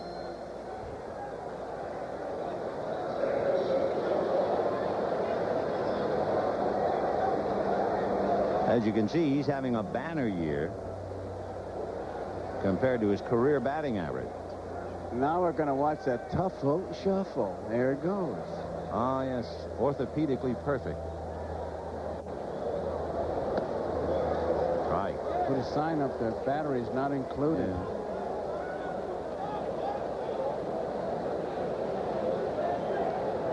That bloop single by Ryan Sandberg has certainly given DePino a big cushion to lean on now. A dramatic change from 4-3 to 6-3, especially here in this ballpark. Waiting his turn on deck, Keith Hernandez, who hit a home run in the first inning.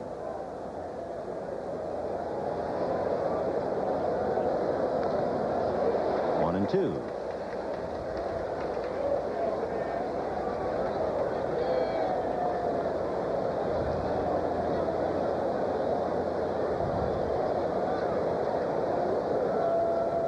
The Mets from August 3rd to the 26th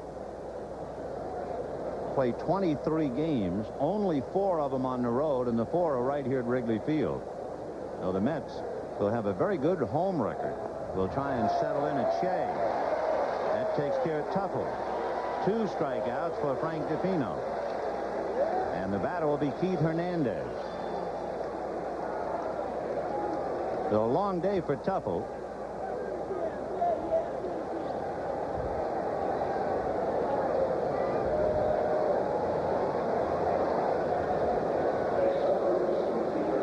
How quiet the bench is. Not a sound, not a hang in there, not this stage, not when you just finished going 0 for 4. No, and especially when you chase a bad ball, you don't need anybody to tell you to hang in there. Keith Hernandez, in his career, has done very well against Frank DePino and very poorly against Lee Smith.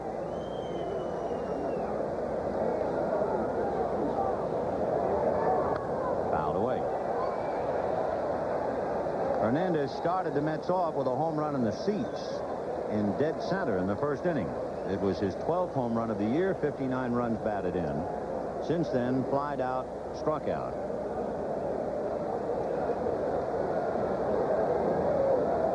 (6-3) Chicago. Top of the 8th, 2 out, bases empty.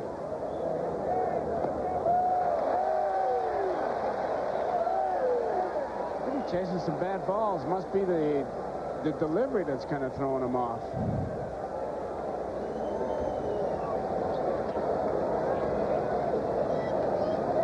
Frank DePino from Milwaukee to Houston, from Houston to Chicago.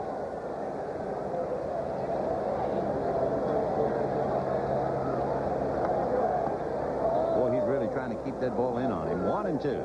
Good pitch. I like to see pitchers come inside. Come inside. That means you got both the outside and the inside corner. You don't come inside, they'll take that outside corner away from you. He struck out Wilson and Tuffle going away. 1 and 2. And got him looking. Oh, did he set him up for that pitch? What a number done by Frank DePino and Keith Hernandez. He strikes out the side. Second time the Mets have gone down on strikeouts in an inning. And at the end of 7.5, Cubs 6, Mets 3. Another fine crowd at Wrigley Field, Chicago. 32,425 That means they're getting very close to the 1.6 million mark. They'll do that tomorrow. And it's a tribute to the Cubs and to the city of Chicago, because look how long they have waited, since 1945. Leon Durham takes a strike. Durham, Dawson, the first two hitters against David Cone. 2 walks, fouled out, single to right. Cubs 6 runs, 15 hits. 3 runs, 7 hits for the Mets. A tough 1-run game got away from David Cone in the 7th inning. Breaking ball fouled away. For David Cone, in a sense, it might have been Brideshead revisited.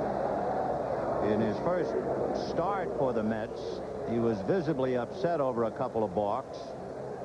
And then today in the 7th inning, it was the balk that no doubt upset him. Fastball fouled away. Talking to Gary before the game, he just got nicked with another foul tip. He said, I've never had a year like this. It's almost like I got a magnet in my body. As soon as it hits, boom, the ball's got to get me. A little head shaking time for Gary as he settles into a crouch and shuffles his cards.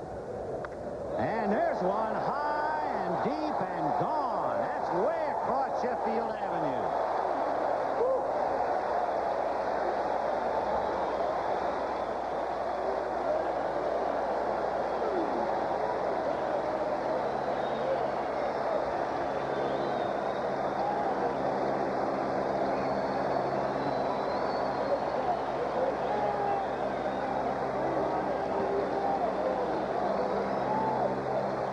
Leon almost hit the apartment house on the far side of Sheffield with that shot.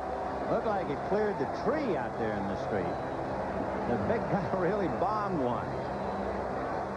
He really hits this one, and he knows it. And forget about the wind. That ball would have been out of O'Hare Airport. He knows it, and he's going to watch it for a while. Oh, did he hit it? And it could have circled a while before landing. Yeah. Andre Dawson takes ball 1. Lined out to right, flied out, fouled out, and single. 19 home runs for Leon Durham. And for Davy Johnson, the best he can do about it is think, well, Cone is getting some work after being out for so long, over 2.5 months.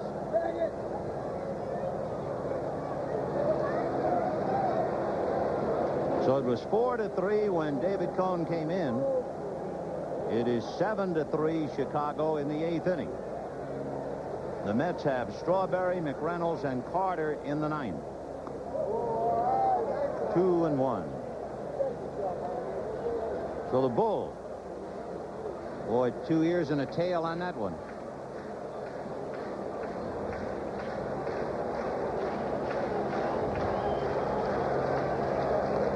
Breaking ball, but it was up. Ball 3. 3-1. If he gets a fastball where he wants it, he's going to fly open like a window shade. He is ready. Cubs are really hitterish today. 16 hits, including 2 home runs. 3-1. Fastball chopped to short. Santana to his left, throws him out. That's the first out. He might have chased a bad ball, but he was looking fastball, got it, and he wasn't too worried about that strike zone. Here's Brian Dayette as we check about home runs. Look at that. The projection has the Cubs breaking that giant mark. And the same for the Cincinnati Reds. They're on the way to piling them up. Here's Dayette. Came into the game for Mumphrey and fouled out. Bangs one up the alley in right center. Mookie Wilson running it down, and it's another double for the Cubs. Have to add them up. 6 doubles. 6 doubles and 2 home runs for the Cubs today. Boy, they're getting their licks in against David Cone now, as Keith Moreland is the batter. A nod and a quick smile from Gene Michael, and a little conversation from Davy Johnson to Buddy Harrelson. Harrelson is hollering over towards Gary Carter. And I think he's saying, hold everything. Now they're ready. Ball one.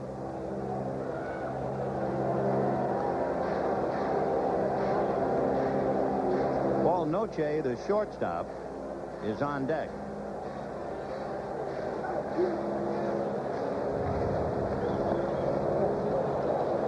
Two balls and no strikes. The count to Keith Moreland. Lined out. Santana made a good play. Struck out. Singled. Grounded to third. Moreland 1 for 4.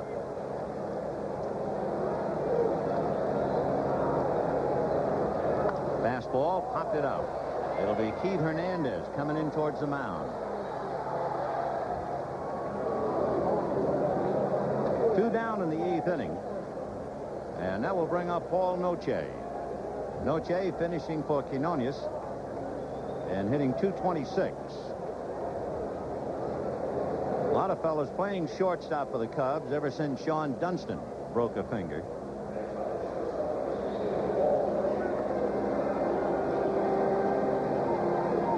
At second base, waiting to be picked up, Brian Dayette. 7-3 Chicago. Bottom of the 8th inning.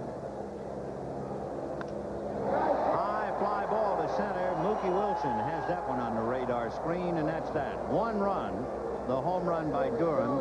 2 hits and a man left. And at the end of 8, Cubs 7, Mets 3. When you look at Davy Jensen and you also look at the Mets bench, you realize the frustration down there. They're on the edge of losing 5 straight to the Cubs, losing 8 of the 13 games played this year, and losing 5 of the 6 played here at Wrigley Field. And then if you check your scorebook, you realize just what a frustrating last 3 innings it has been for the Mets. In the 6th inning, the Cub pitcher struck out the side. In the 8th inning, the Cub pitcher struck out the side. And in the 7th inning, when the Mets really had a chance, they had first and second, nobody out. They were trailing 4-3. Santana bunted into a force play at third, and Lee Mazzilli hit into a double play started at third. So the last 3 innings have been a nightmare, both offensively and defensively for the Mets. For the Cubs, they've been able to turn it and break it wide open. The nightmare for David Cone really set up on the balk. And then the bloop single to right by Sandberg, a change from a 4-3 Cub lead to 6-3. Then the home run by Durham to make it 7-3. Darryl Strawberry, followed by Kevin McReynolds and Gary Carter. Strawberry has not done very well going head-to-head against DePino. In fact, in 10 at-bats, DePino has struck him out 6 times. He's 1 for 3 in the game. Fly to left, single to right, and struck out. 1 for 3. Foul ball off to the left, out of play. Cubs having a very big day. 17 hits, 6 doubles, 2 home runs. At the expense of Terry Leach and David Cone. Myers and Sisk got by all right. 0-1 to Strawberry. Ground ball. Durham will bring it to the bag.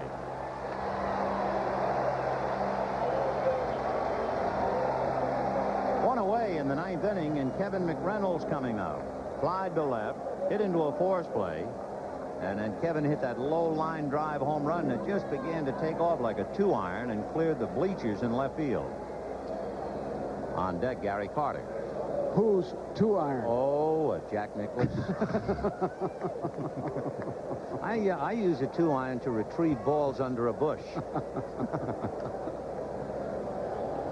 Kevin McReynolds.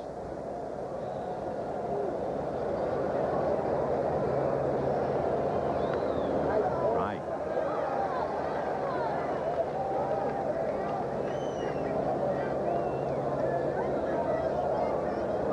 (7-3) in favor of the Cubs in the 9th inning.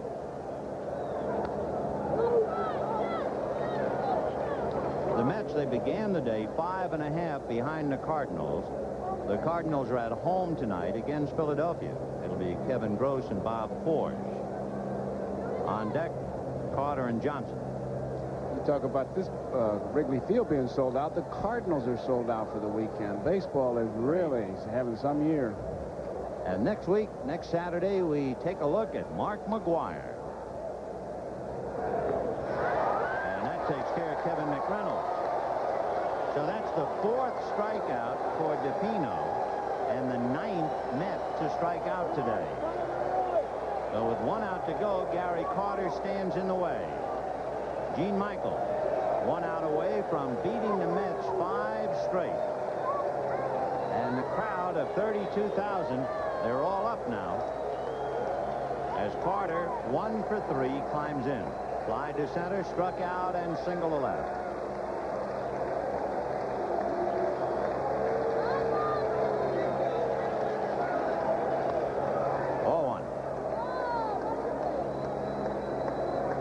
DePino has come in, and he has really made him chase some bad balls. It's a wonder to have an ass to check the ball. And he's retired 5 in a row, striking out 4 of the 5. And that's the pitch they're chasing. It's a bad ball. It must obviously look pretty good coming up there.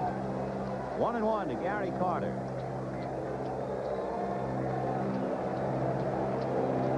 So the Cubs have turned Wrigley Field into a slaughterhouse as far as the Mets are concerned, trying to bag him again, and they're 1 out away from doing it.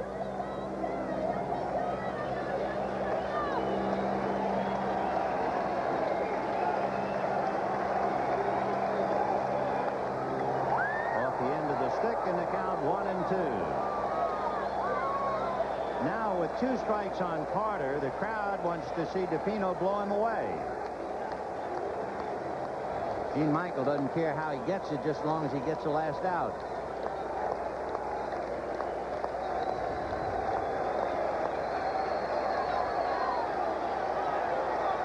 DePino trying to save this one for Jamie Moyer.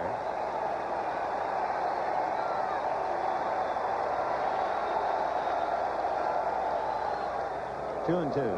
And now look at the ball that was in the dirt. They put a new ball in play.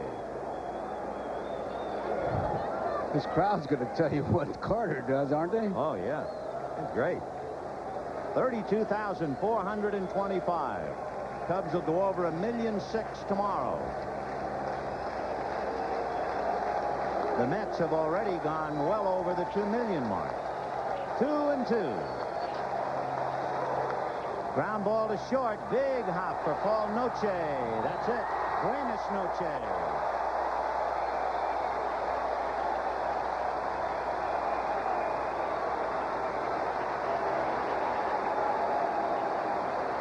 The totals for the Cubs, 7 runs, 17 hits, and no errors. For the Mets, 3 runs, 7 hits, and no errors. The Mets have lost 3 straight, but the Cubs have beaten them 5 straight. 5 out of 6 at Wrigley, 8 of 13 during the year. The winning pitcher, Jamie Moyer, he's 10-9, 1-0, and 2-0 lifetime. We'll be right back.